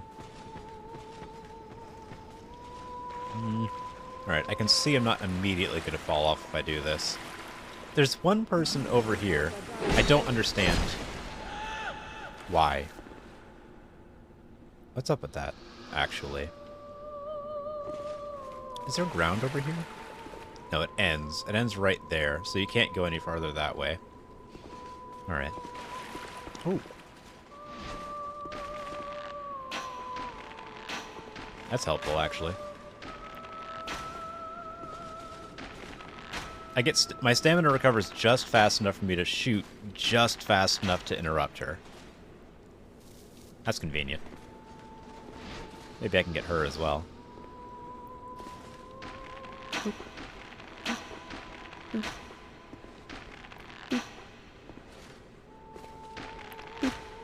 Oh no.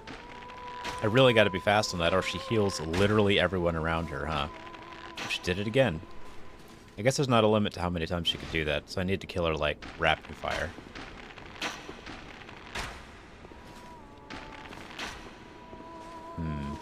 Oh, she's... Damn it. Wow. Alright.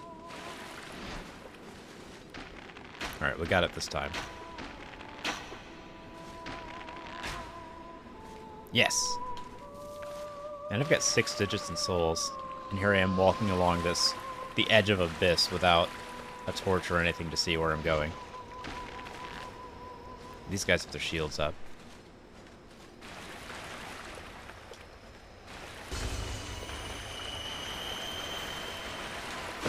Man. Wow. They are way more of a threat than I ever remember them being. Ugh. Oh, the targeting system. It's abandoned me in my time of need. Whew. Oh, there's another one. I was deceived for one yet lived. Uh-oh.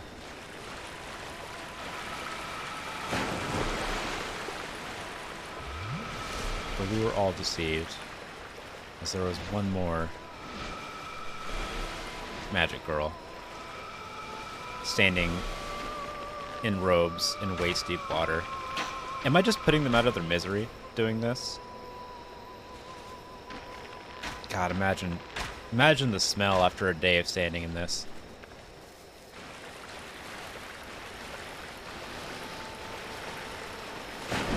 What was that?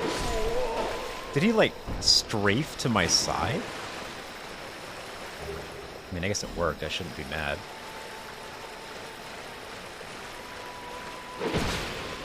Oh, oh, oh, oh, swing.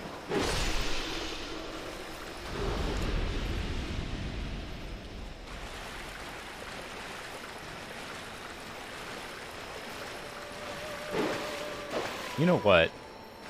With those guys submerged and their upsettingly long tongues, and everyone else standing around motionless waist deep in the water while those guys are submerged, I'm beginning to get more and more evidence that this is some definite weird sex thing. Did I... They were just chilling, I will say that, but they were chilling in a very violent way where they attacked me if I got close to them. You get all these upsettingly long-tongued guys, and everyone else walking around suspiciously waist-deep, submerged in water. I don't know. It at least gives a potential motivation for why they're all standing around waist-deep in water.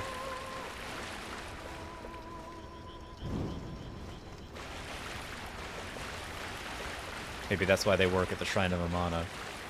It's like, yeah, the working conditions are terrible, but you know what? It's a real team effort.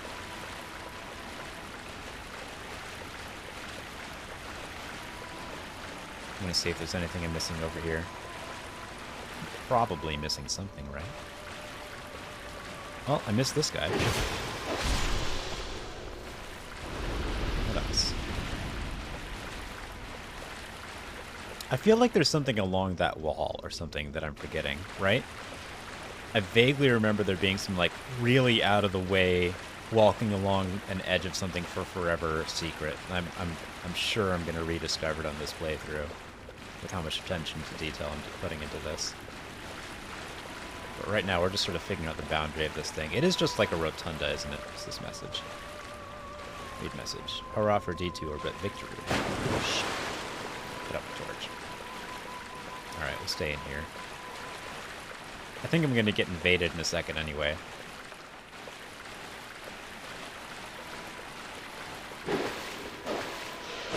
Yes. Peculiar kinda lure.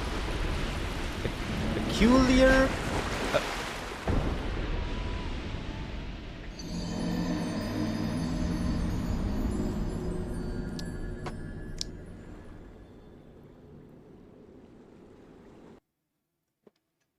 Anyway.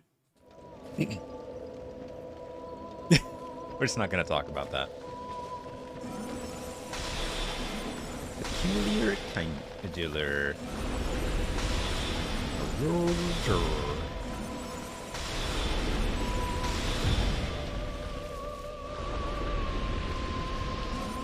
man, why can't I target him? He's right there. Target. Target, I say. Target. Target. Target. This stream brought to you by Target Incorporated. I wish. That reminds me. Okay, so I watched a Veritasium video not that long ago, and the guy was sponsored by Google. Just Google. Like, Google, the company, was like, hey, we'll sponsor your YouTube videos. That is success on YouTube. I couldn't believe it. I was stunned. And then the video before that, I think, was sponsored by Bouncy Paper Towels. Which makes me think, you know what? I haven't watched TV in a really long time, which also means I haven't seen many advertisements for, like, normal house goods. Is that the future of YouTube and Twitch, is, like, having people being sponsored by, like, Pabst Blue Ribbon? Is that what we're headed towards? It's going to be an interesting... The next 10 years are going to be real weird, is all I'm saying. Alright? The next 10 years are going to be absolutely buck wild, hilarious, laughable, depressing, all at the same time. I'm looking forward to it.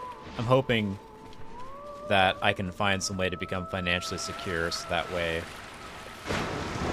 the various tribulations won't keep me from enjoying how ridiculous the world's getting. Because I'm really looking forward to experiencing that. But I would like to do it from, like, a position of, you know, not worrying about starvation. So hence the Indeed job searching right now.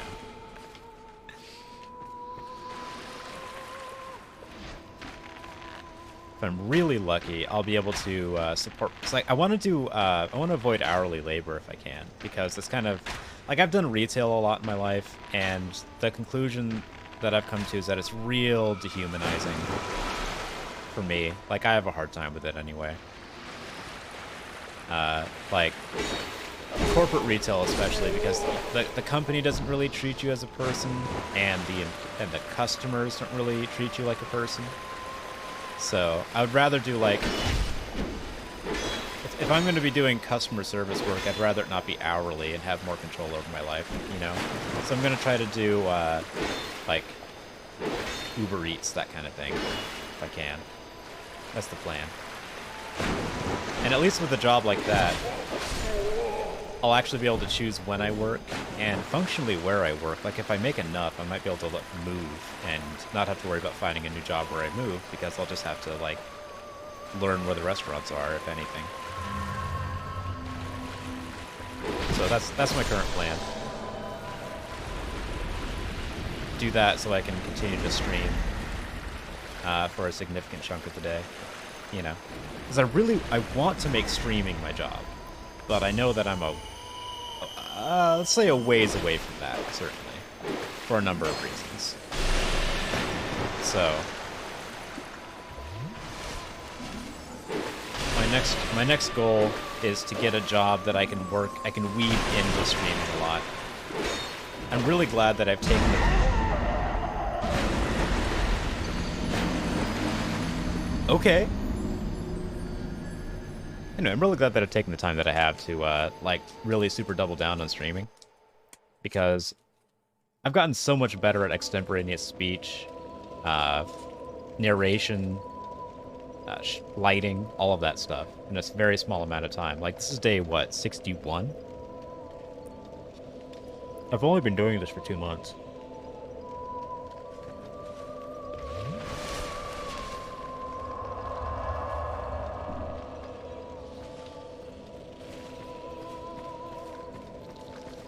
And I still want to spend all of my extra time fine-tuning it, making it better, making my stream better, getting better at being a host.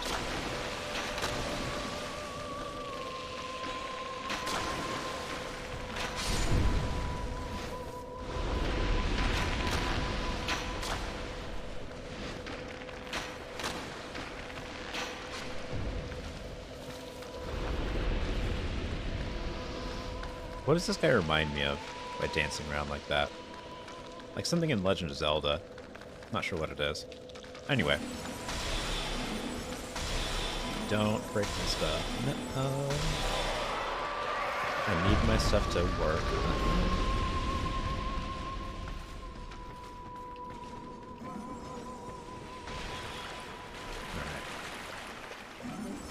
Alright. So, we're on try 3 to get past this area without dying. I remember it taking this long the first time that I went through. I don't remember it taking this long in subsequent playthroughs. I guess I'm figuring this out all over again. Oop. We'll get there. I think it's largely because I'm doing that thing where I tell myself I have to kill absolutely every enemy. But I kind of do in this case. Because all of these guys shoot at me. Where did you come from? Excuse me. Rude. Getting attacked from behind by a Pokemon.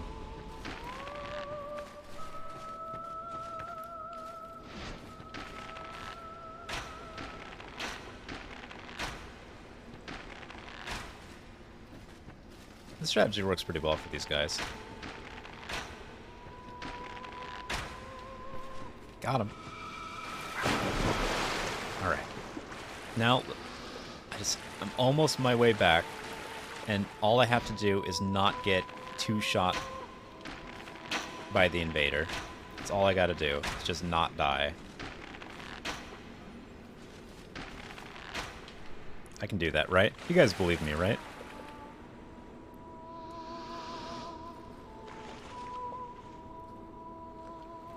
You shouldn't believe in me. I don't actually exist.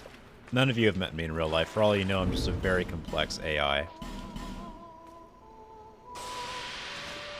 In fact, how can you be sure that this entire experience hasn't been just like a pre-recorded simulation? How can you be sure?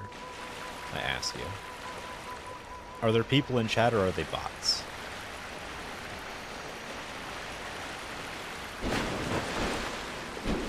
It just reminds me of how when I was like, what was I? 10, 11, 12, something in that general range. I saw The Truman Show and was immediately, of course, convinced that I lived in like a Truman Show kind of like semi-simulated reality. Like people around me were acting and I was, you know, like the main character of the world, that kind of thing. And honestly, that persisted for probably way longer than it should have. I think it was only until like I was 16 or so that I was like, nah, probably not.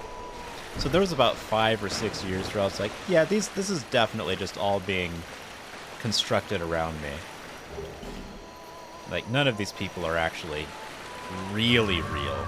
They're actors. Alright. Peculiar Kindler. Wow! Alright. Man, this guy's a lot to deal with. Alright, how am I going to get rid of him? Nope, not that way. Goodness gracious. I'm kind of limited in my mobility, too, which doesn't help. Come on, come on, come on. He doesn't have that much health. I just need to not constantly get hit by his spells. Wow!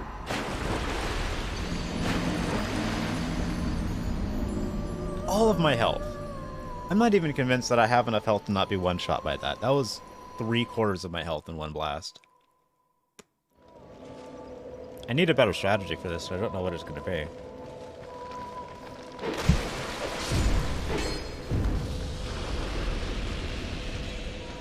Yeah, it's incredibly rude, right? Just out of nowhere.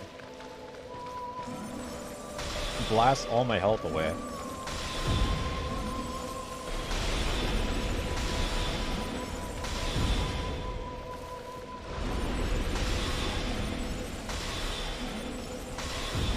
Makes one be like, hey, I'm Souls in here. Hey!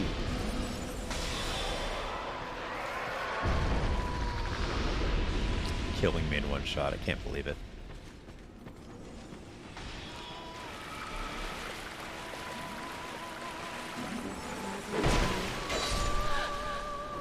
I still want that hat, though.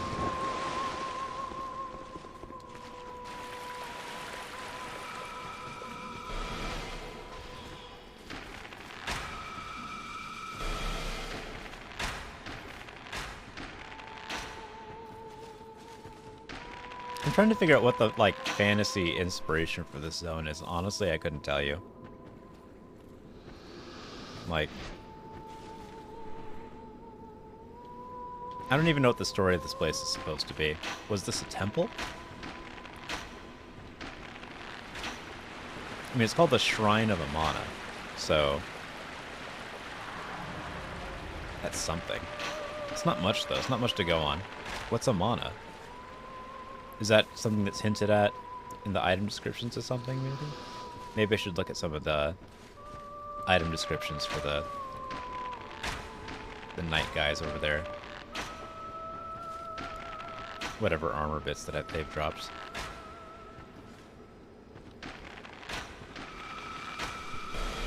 Alright. Let's do that really quick, actually. Do I have any of that? I have the Archdrake Mace. Tell me something, literally anything. Japanese mythology, something weeb. Yeah, I mean, probably. If you drill down to it, probably. Let's see. The land of Lindelt is governed by stringent laws. Alright, that's probably nothing related. Archdrake sect of Lindelt. Okay, so these guys are from like an entirely different place, or is Lindelt related? The boss of this zone is very Japanese. Yeah, you know, it looks like it's something out of... The boss of this zone looks like something out of... Oh, I can't remember the name of the artist. He's the guy who did Spirited Away. Ghibli Studios, that whole... There's one artist whose art style is basically the face of Ghibli Studios, who did like Spirited Away, all that. That's what it reminds me of.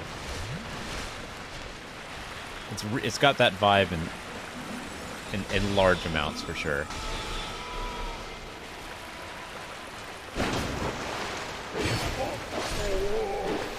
Alright, maybe these guys are a little bit easier to deal with if I just roll behind them. Anyway, we'll get to the boss momentarily, I think. Now that I'm doing this slightly less stupidly. There we go. Well, I say that.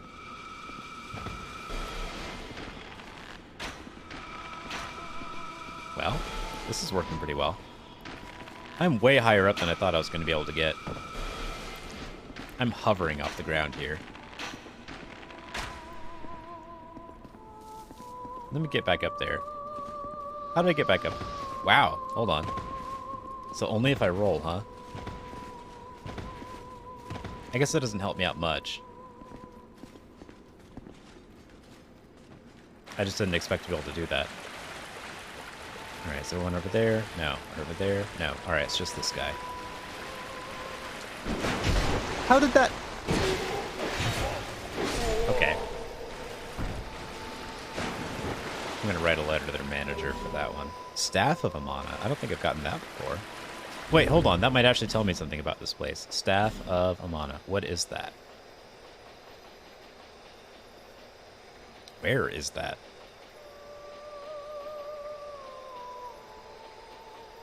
Pike. Wait. I did just pick up an item called Staff of Amana, right? Oh, it's in a different subsection. Okay, here we go. Show item info. Priestess of Amana. Ritual staff not intended for battle. The demon was contained within the shrine by sacred rituals, but over time the tradition was lost and the demon set free. It gained knowledge and learned to lure humans into its lair using song. Oh.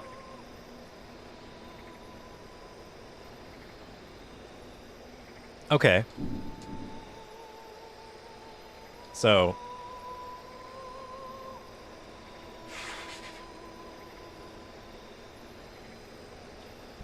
So what's the idea here, then, behind this entire area? Is the idea behind this area that these people are, like, supposed to be trapping the demon in there, the boss that we're gonna go fight? Is that the idea? Because if that's the idea, it seems like if you're trying to protect people from from being eaten by the demon or whatever, or trying to keep the demon from being released, it seems counterintuitive to attack literally everyone who shows up. Maybe. Maybe that's not the best strategy for, like, for that particular problem. Oh, no. Oh, no, I haven't gotten to my souls yet. Nope. Nope. I'm not doing this in the water. That's what I've decided. I'm going to go in the cave. I refuse. I refuse. I'm going to get help. That's what I'm going to do. Hold on. Can I get help? Can I get help still? Oh, no, I'm not human. Let's Detroit become human real quick. It's right there. Oh, it's right there. Yes, Felicia the Brave.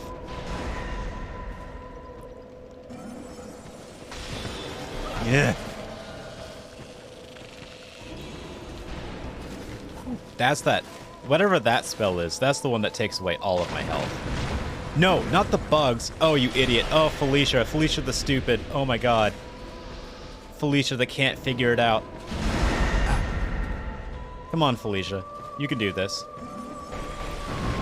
Yeah, there we go. There we go. Felicia that finally put it together. Goodness, thank you. Oh, a priestess skirt. And a human E-figgy.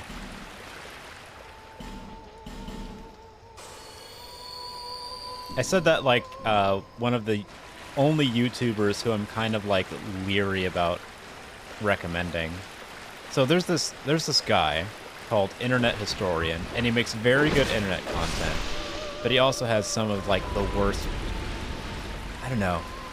Most of his content's like apolitical in presentation and all that, but like the little bit of his politics that he lets out in the world is like real gross.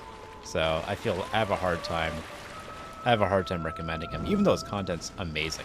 Like, it's really good, but he's kind of a gross person, I guess. Let's see what's over here. Wait. Is that a little path? It is not a little path. Alright. I'm worried about Felicia, the not particularly bright, walking off into the abyss over here. I feel like there's something over here, but I guess there isn't.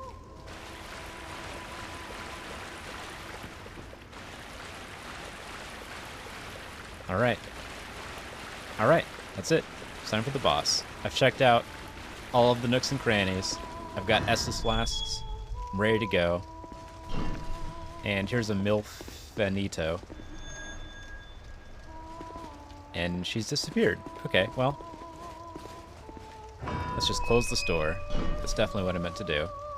Friend ahead. Charmer? Visions of woman but despair. Wait, someone died in here? What happens? What'd you do? What became of you? Oh, it must have been an invader. Oh, you know what? It was probably peculiar conjular. Peculiar conjular.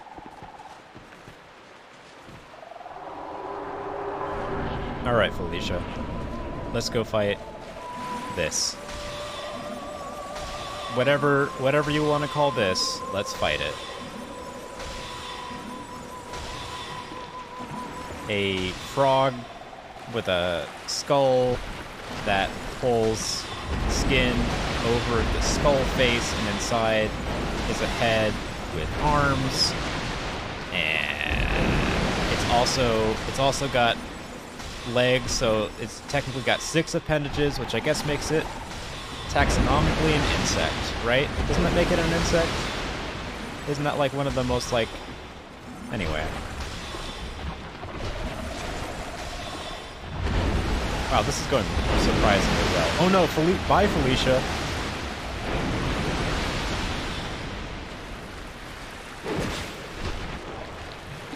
Alright. Woo! Let's heal.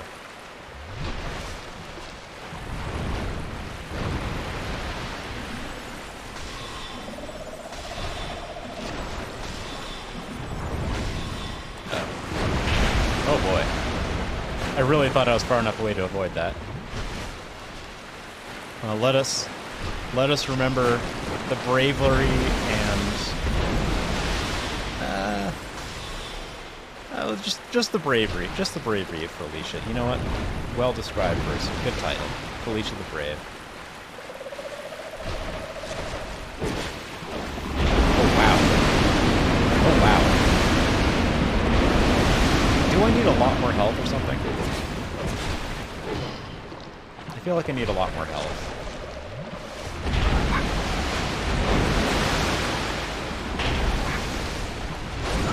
Wow. That was such an avoidable death.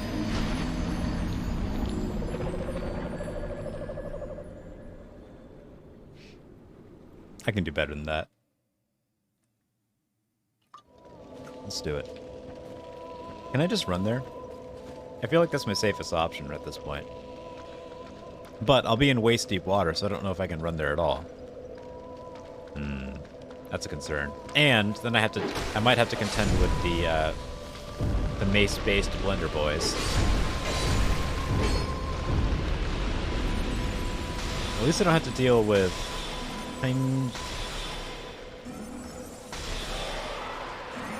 Peculiar Kindler. Almost completely forgot the guy's name. Alright. Can I run there? I wonder. I don't think I can. I mean, even that enemy's aggroing from all the way over here.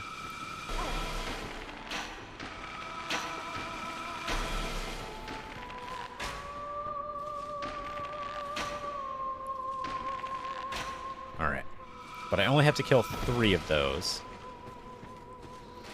And then 2 of these. And this one. There we go.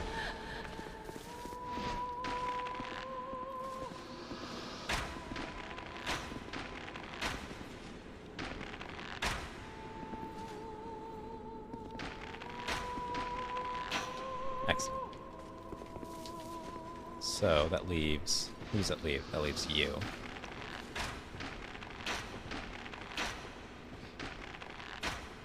Remember the first time I played this game, I found out that they dropped Twinkling Titanite, which I needed for something. I don't know what it was. But I remember I killed everything in this map until it stopped respawning. That's what it feels like I'm doing this time, but I'm not even trying to do it on purpose. Like, how many times have I killed these guys now? Honestly. Oh no, she's gonna... she healed. Oh, she's gonna do it again because I didn't... Well, it's good target practice, you know? Oh, no.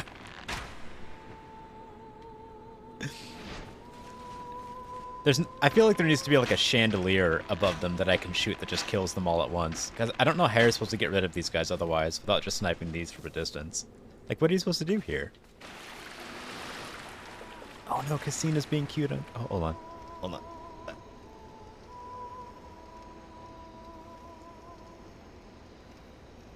You need to be able to see her cute little face. I might zoom it in a little bit.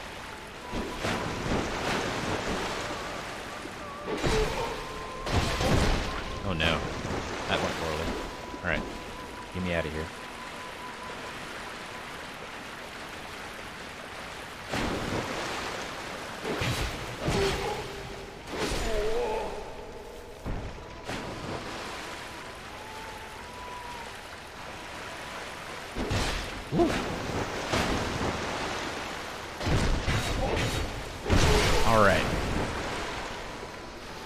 That's all that we need to do to get back there, luckily. And we even got an old Radiant Life gem to heal us. Very good. So should I even bother with a summon? Because Felicia didn't last very long, but I did get about halfway through the health in the process. All I can tell you for sure is that I'm going to zoom in on Cassina because she's being cute. Ooh.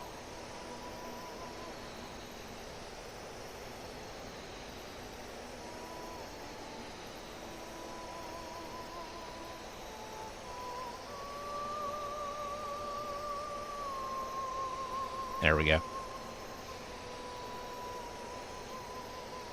Cassina, 10 out of 10 sleeping cuteness dog. Like, nobody does sleep cuter than Cassina.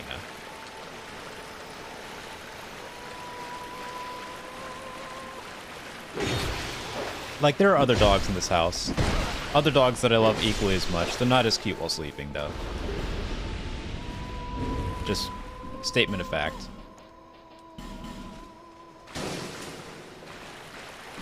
She's got like a little smile just because of how her jowls are formed.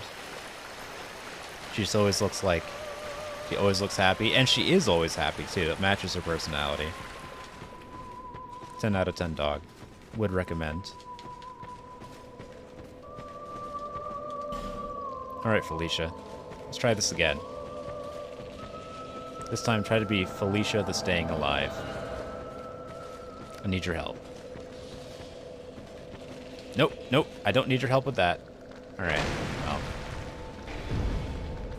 I mean, get it out of your system, I guess.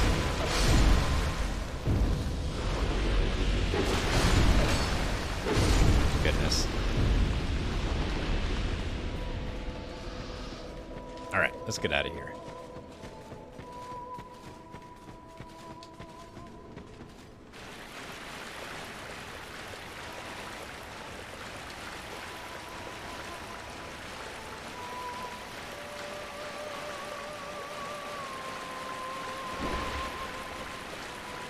Let's go beat up the Skull Frog. And then... Wait, where do we go after that? The Undead Crypt. Yes.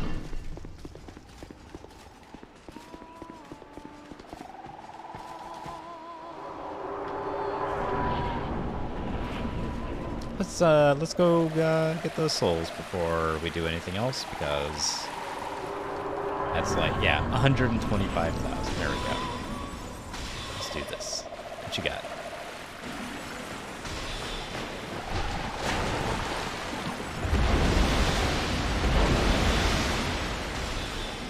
I appreciate that Felicia is willing to just stand there and get hit.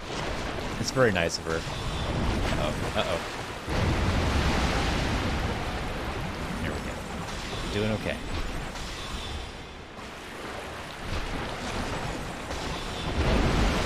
This reminds me a little bit of, like, MMOs, like the raid boss kind of setup where you have, like, a group of adventurers doing something. This feels like that kind of boss. Maybe it's just because of how big it is. But it just reminds me of, like, playing World of Warcraft and being, like, a class designed around doing high amounts of damage quickly.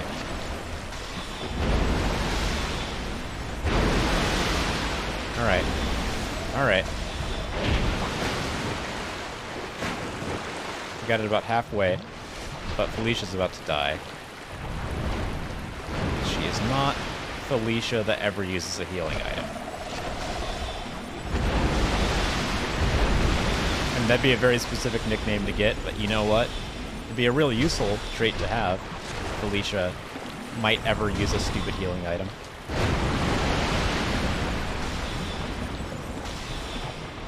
This is kind of working, though. Maybe I don't need to get up close for this.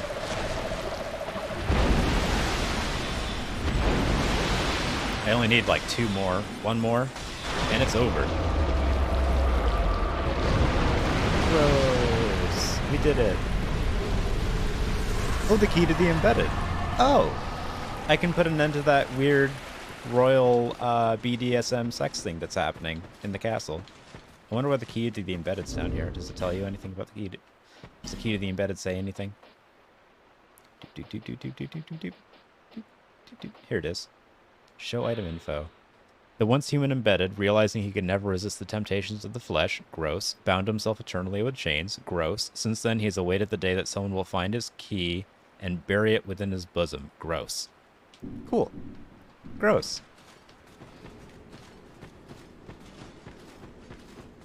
I was right to think it was weird. Weird and gross. I'm glad. I'm glad I was right about that.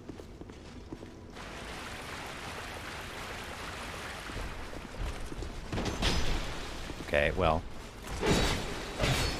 have you considered just dying?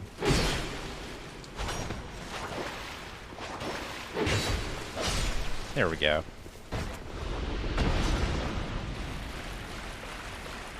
And it's like a...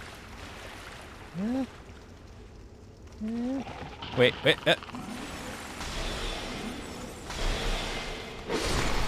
Got him. I'm gonna light a torch. This seems dangerous. I'm gonna open this door, and I'm gonna light a torch. How many sneaky sticks do I have? I think there's a place where I need a sneaky stick coming up. I've got 3 of them. I'm good. Alright. Let's go ahead. Light up a torch.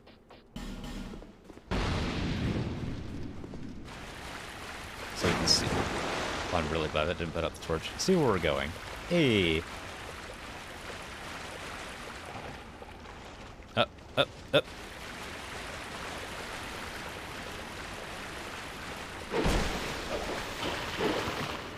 Sweet flippy jump. Alright. Well, here's a little chest. I feel like there's some little path that I'm missing. I remember there being some sort of like weird offshoot path that I had to follow. But maybe I'm just like... Maybe I'm misremembering, or maybe I'm just... I don't know. I guess there isn't one. I really thought there was, though. Suspicious. Yep. Fragrant branch of yore. There's a bonfire right there. Nice.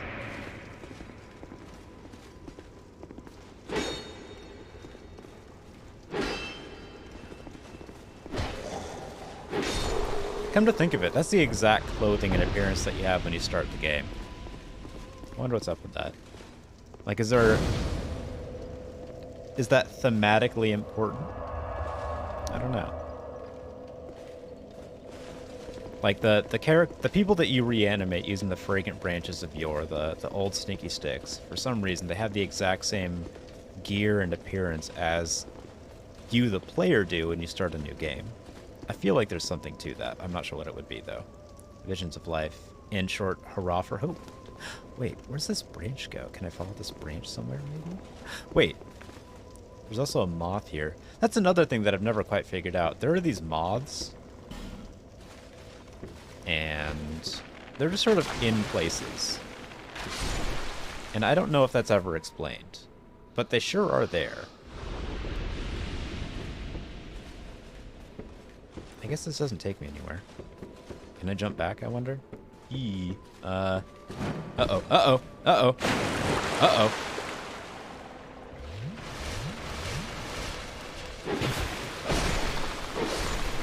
Alright. Well, we didn't die. Let's go see what the moth dropped. Twilight herb. What's a twilight herb do?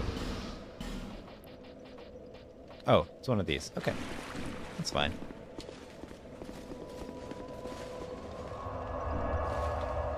There's something about this place. There's some sort of, like, special thing you have to do to get farther in here, and I don't know what it is. I think you either have to be dead or not be dead. Be wary of fire. Be wary of fire. Wait. Am I about to be invaded by Jester Thomas? Because that's the only fire guy that I know of. Try hollow and short visions of death. Okay, so you have to be dead for the door to open. Hollow required ahead. Okay, that's what it is. Okay. Well, I'm not dead. I'll come back when I'm dead. Whenever I die, someone remind me to come back here. That's right. I'm offloading the responsibility onto you, the audience. What's this item? Raw stone. Well, it's good that it's not like a processed stone. I'm tired of overly processed stones. Nice to have some nice raw stone every once in a while. Illusion ahead, then visions of illusion. Front. Down. Are they following me in here? They are. Liar ahead. Attacking ahead. Required ahead. 100% organic stone. Yeah. Non-GMO rocks.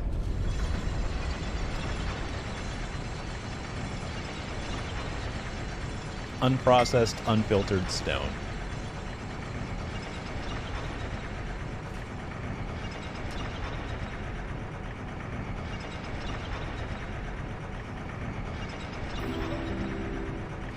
Well, hello, Crimzion Wolf 2. How's it going? Thank you for stopping in and thank you for following me. Tell me everything about yourself. Not everything, but like, whatever you feel comfortable. Doggo? Right? Look at... She's so small and cute. Hold on, I have to go pet her for being small and cute.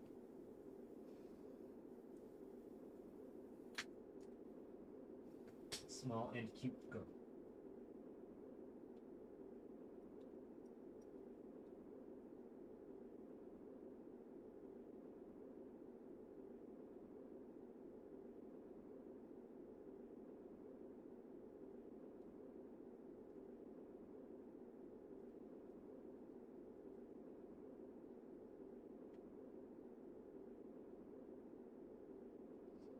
She's so good.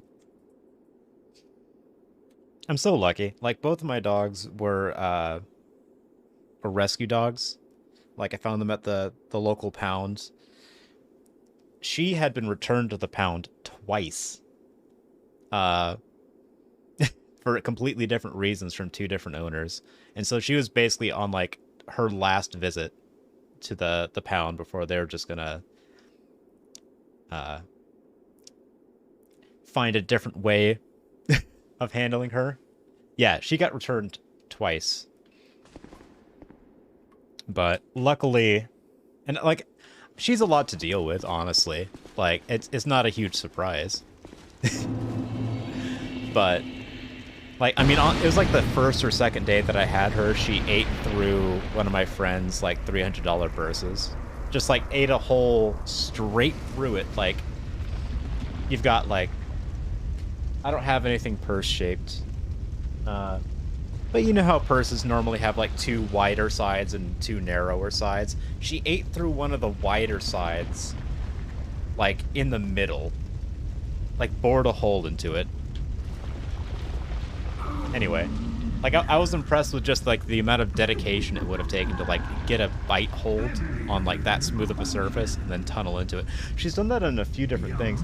There's a hole in the door of my room because I closed her in my room for a couple hours while I was doing something before I had gotten a crate set up.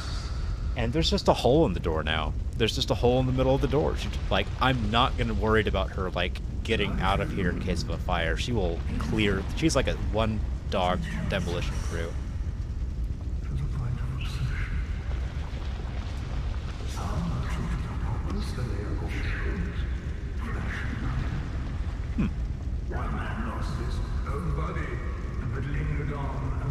I met that guy. His name's Ben Garl.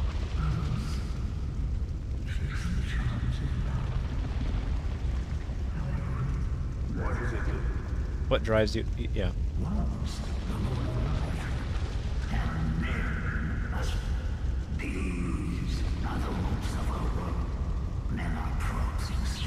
Okay. Okay. Do I still desire peace? No. It doesn't even matter what you answer. I don't even know why they give you a prompt. He doesn't listen. It's so rude. He's like one of those guys that asks you a question, no matter what you say, he's still gonna do what he's gonna do in the first place. Why bother? What is it that I see? I cannot even say myself, you're right, because I can only give yes and no answers. We will meet again.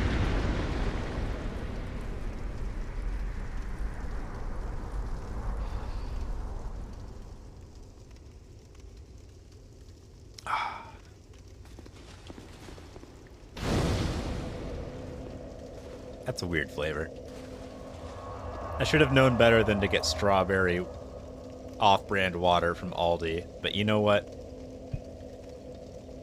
Wait.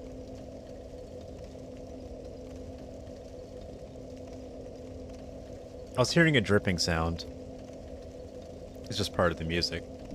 It got me real worried for a second. It's like, wait, I hear dripping. It's like, it's the roof. Like, this house is pretty old. This house was built in the 70s. I wouldn't be too surprised if we had, like, some pretty bad roofing problems.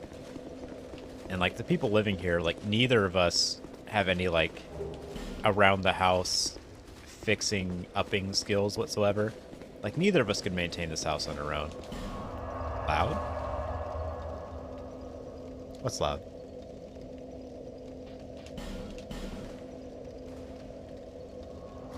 Okay. Being invaded. What?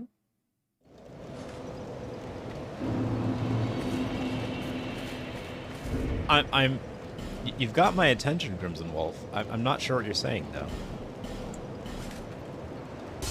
Loud being invaded.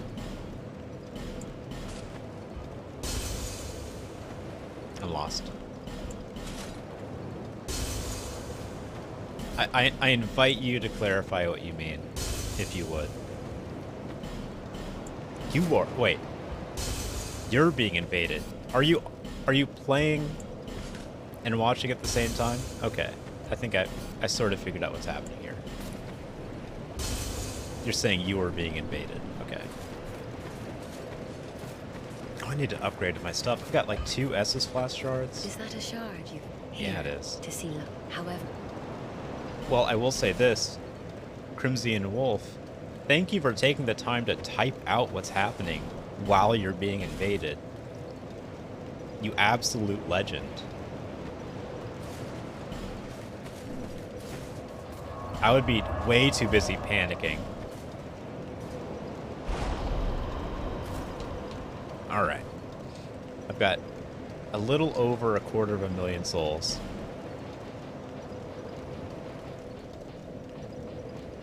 Oh, now I can actually see, I can see sort of like shades of the places I haven't been yet.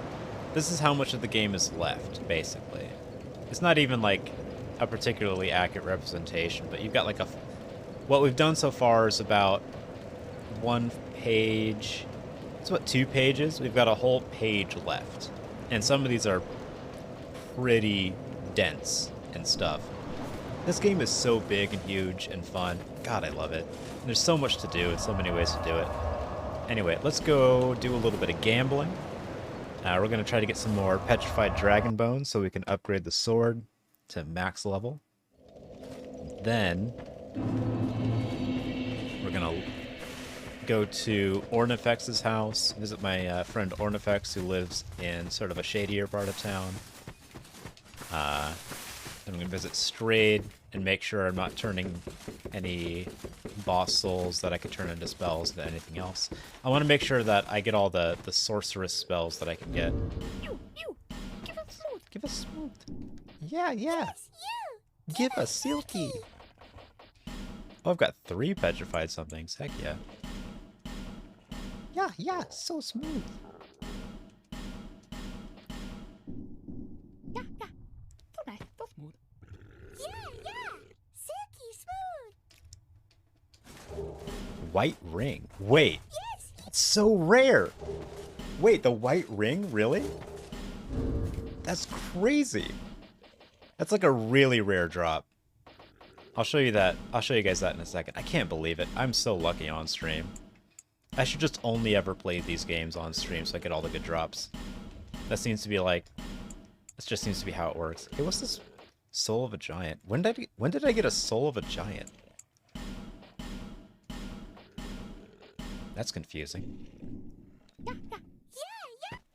Anyway. Divine Blessing. Cracked Blue Eye Orb. Channeler's Trident. Dark Night Stone. Crimson Water. Cracked red eye orb. Aw, no dragon bones. Do I still have enough anyway? I haven't actually looked in a while, and I'm pretty sure I picked some up. I have exactly enough. Hey, let's go do that. Killed Invader. Very nice. I don't always succeed at doing that. I say I've won about like 60% of the PvP invasions that have happened to me, so if you're good at PvP, like, again, absolute legend. Just telling me in chat that you're being invaded and then winning. That's a flex. That's an absolute flex. Alright. Let's go max out the Moonlight Greatsword. I'm excited. I knew you'd be around soon. Come on, show me what you've got. You're okay? I mean, give yourself some credit, my dude. I say dude. My friend. I feel like we as a society just need to accept that a girl is just a kind of dude. Like a woman is just a kind of dude. Dude is neutral. Everyone is dude. How to use magic if not a mage? Oh, I'm magic-y. The sword I'm using is a mostly magic sword. I've got a... Yeah, I'm all magey. Look at how much intellect I have. I have 50 intellect and 31 attunement. I'm absolutely a mage. Or something. A sorceress. Level up. What do we got? You don't know how to use magic? I'll be honest, I didn't know how to use magic. I had to do a little bit of research, and just like trial and error to figure it out. Like honestly, I would suggest, there's some forums for that kind of thing, but I would suggest going to like Fextra Life. If you type in like Dark Souls wiki, or like how to use magic in Dark Souls, I'm sure there are some guides out there that are informative. I didn't get like a lot of information from the search that I did, but I didn't spend a lot of time looking at them, if I'm being honest. I wanted to figure it out while playing. What's my total soul count? Player status. Looks like just shy of 2 million. Yeah, it's the top right number. That's the total number of souls that I picked up. So it's, yeah, 1,988,520. I haven't lost very many souls. So that's basically like 25,000 souls shy of how much it could possibly have, or what my level anyway.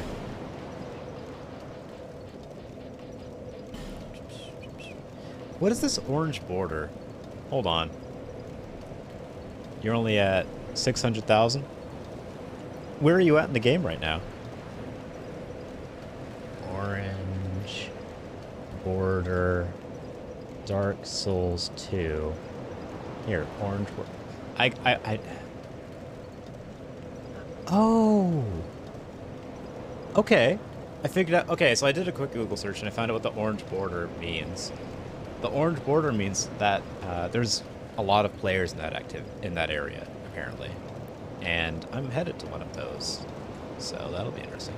The poison area? You're going to have to be more specific than that, I'm afraid. Do you mean Harvest Valley with the windmills and the guys riding piggyback and shooting big dark magic spells and the guys crawling in the poison mist? Is that what you mean?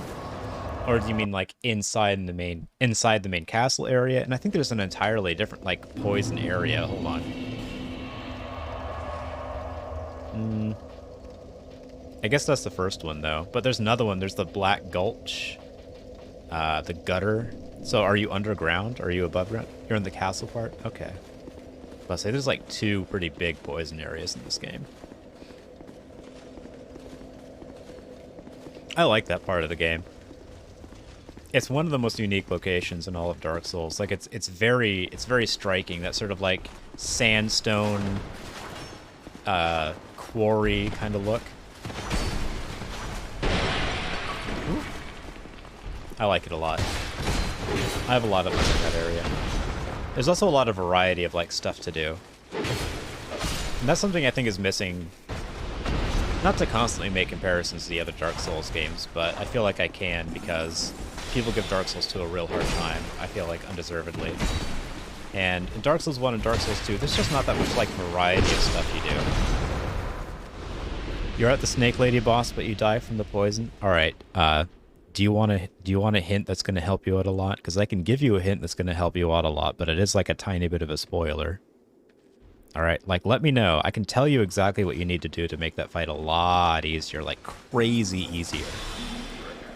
Like, so easy that you don't even need to do anything. Like, I can give you that hint if you would like it. Okay. So, the bonfire... I should tell you two things. One, there's a bonfire immediately above the boss room.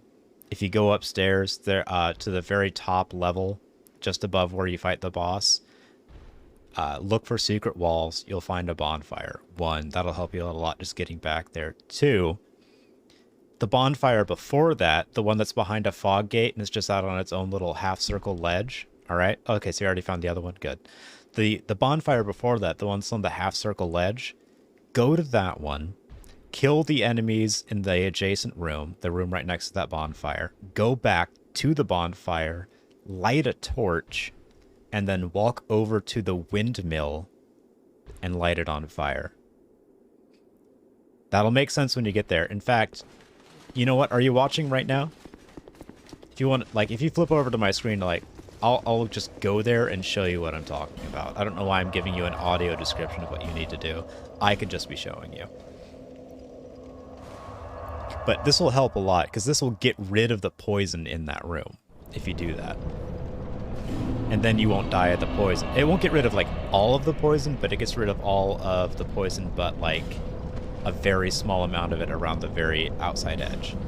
Like, you'd have... Like, you can completely avoid the poison in that room when you do it. So let me show you real quick.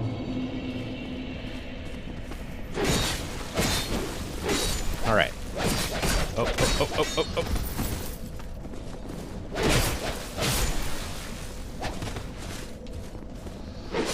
All right. Anyway, right here. You're on Xbox? All right. So, this bonfire, right? I imagine you found this one. To go from there, you're on Xbox, what you do is you... I mean, I'm using an Xbox controller, so it's basically the exact same. Go over here, hit Y until it's light torch, and then light the torch. Walk over, up to here, and then it'll say something here. There'll be some sort of button. It'll just you'll press A, and you'll light this on fire, and then you don't have poison in that boss fight anymore, and it's a much easier fight that isn't impossible. So, I hope that helps. I hope you're now armed with greater knowledge and preparation for that boss fight. Also, I should mention, just outside of the boss room, if you're human, there's a summon sign for Thomas, the Jester or Jester Thomas. He can single-handedly do the whole fight for you. Like, he will kill the boss all by himself. He'll just fireball him to death. So, without the poison and with Jester Thomas, it's the easiest fight in the entire game. Without either, it's almost impossible. Your weapon does 700 damage? My goodness, is it a great sword? Is it the great sword? Are you also a man of culture?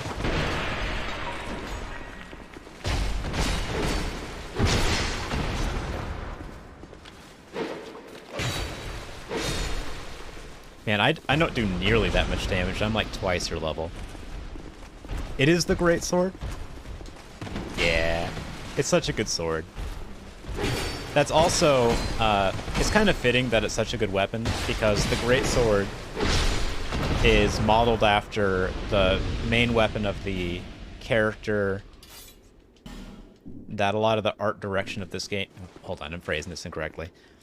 The great sword on screen presently is almost directly lifted from the artistic inspiration of the entire Dark Souls series, which is the Berserk manga, or however you say that word.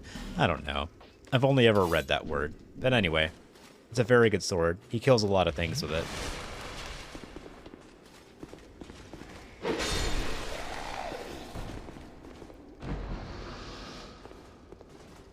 There are a lot of things in Dark Souls. Some things that you wouldn't even necessarily expect to be inspired by another work of art.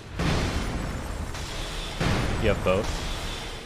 Oh, you have two of them? Is that what you're saying? Or are you saying you actually have the manga? Ormus Great Shield.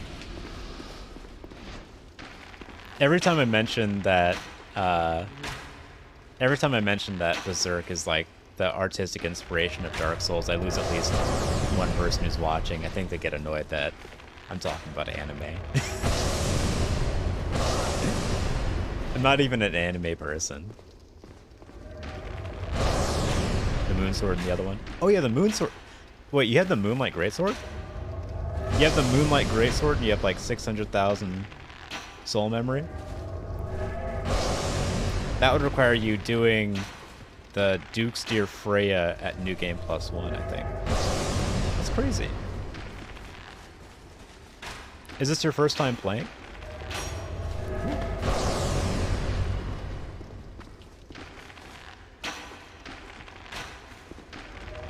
I had a real hard time killing the Duke's Dear Freya on New Game +1. That was like half of a stream. It took me like an hour and change. Just because like getting there was hard.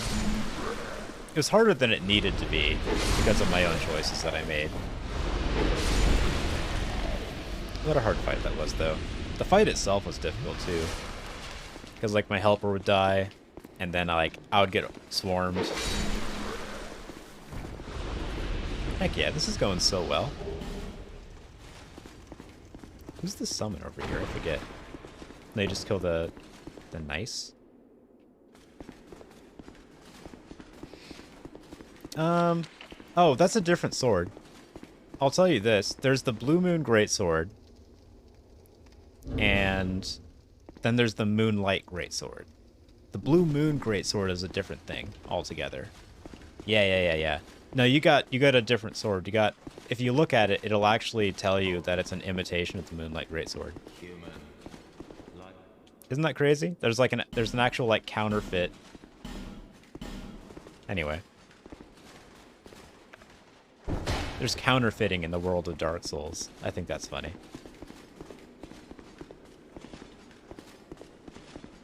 But yeah, go check the item description for that sword. I don't have it because I haven't killed the guy, but I also haven't done his quest, so I might as well have. I am Ugdane, guardian of the crypt. Ugdane.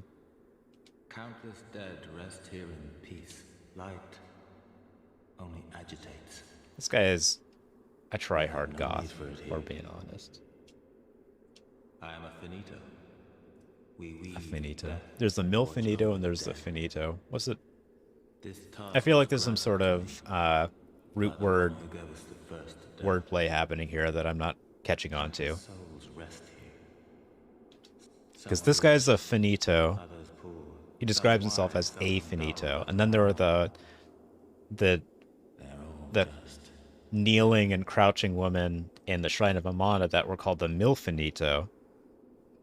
But there's no like real relation between them that I can tell.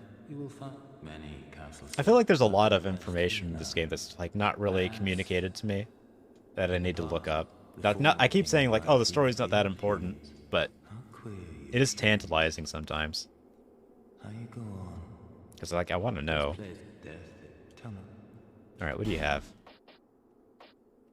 Dark arrows. Ooh, magic spells. Soul Spear and Soul Vortex. Fires successive homing souls. Extremely difficult sorcery to evade. This seems like it's more of like a PvP thing, so I don't feel like I need to worry about that. But these Elizabeth mushrooms, that's tempting. These are uncommon. Those might be helpful. I'm just going to go ahead and buy them. What those are is that they're like very long-term healing items. Like if you use a Elizabeth mushroom, you're being healed for about like a minute and change. It's pretty good. It's very useful. Oh, right. You know what? I'm gonna light that torch. I'm just gonna go ahead and do it now instead of later.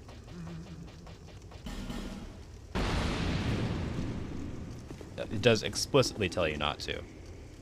Wait, that one doesn't. One of them does. Where does it tell me not to? Plunging attack ahead. Alright, well I'll just light it. There we go. Can I just magic you down? Oh man, I don't know if I'm like super prepared for what I'm coming up on. But you know what? We'll find out, I guess.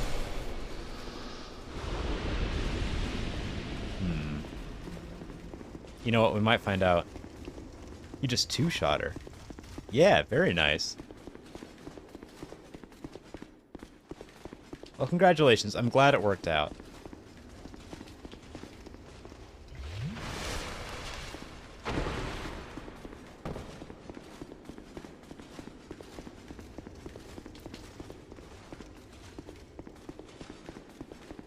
Alright, real quick, like, I think I'm going to wrap up the stream.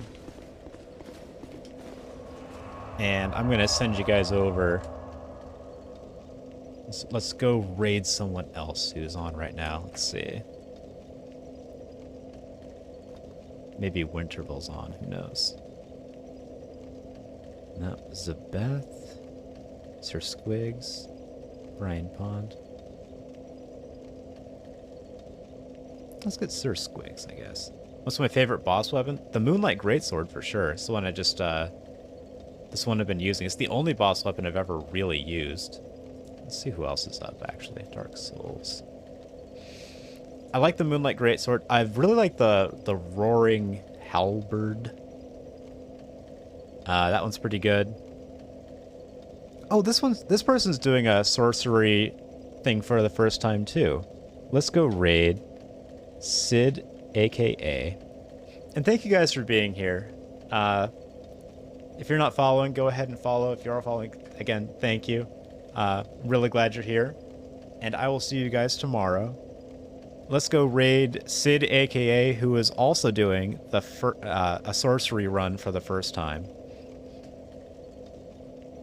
You're at Iron Keep now? Oh, that's a fun place. I'm trying to think if there's anything I want to tell you to avoid or to do or anything like that. Anything that's super helpful.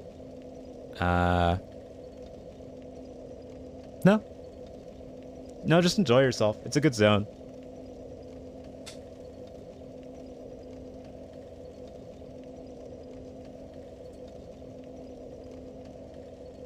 And have a good night, everyone.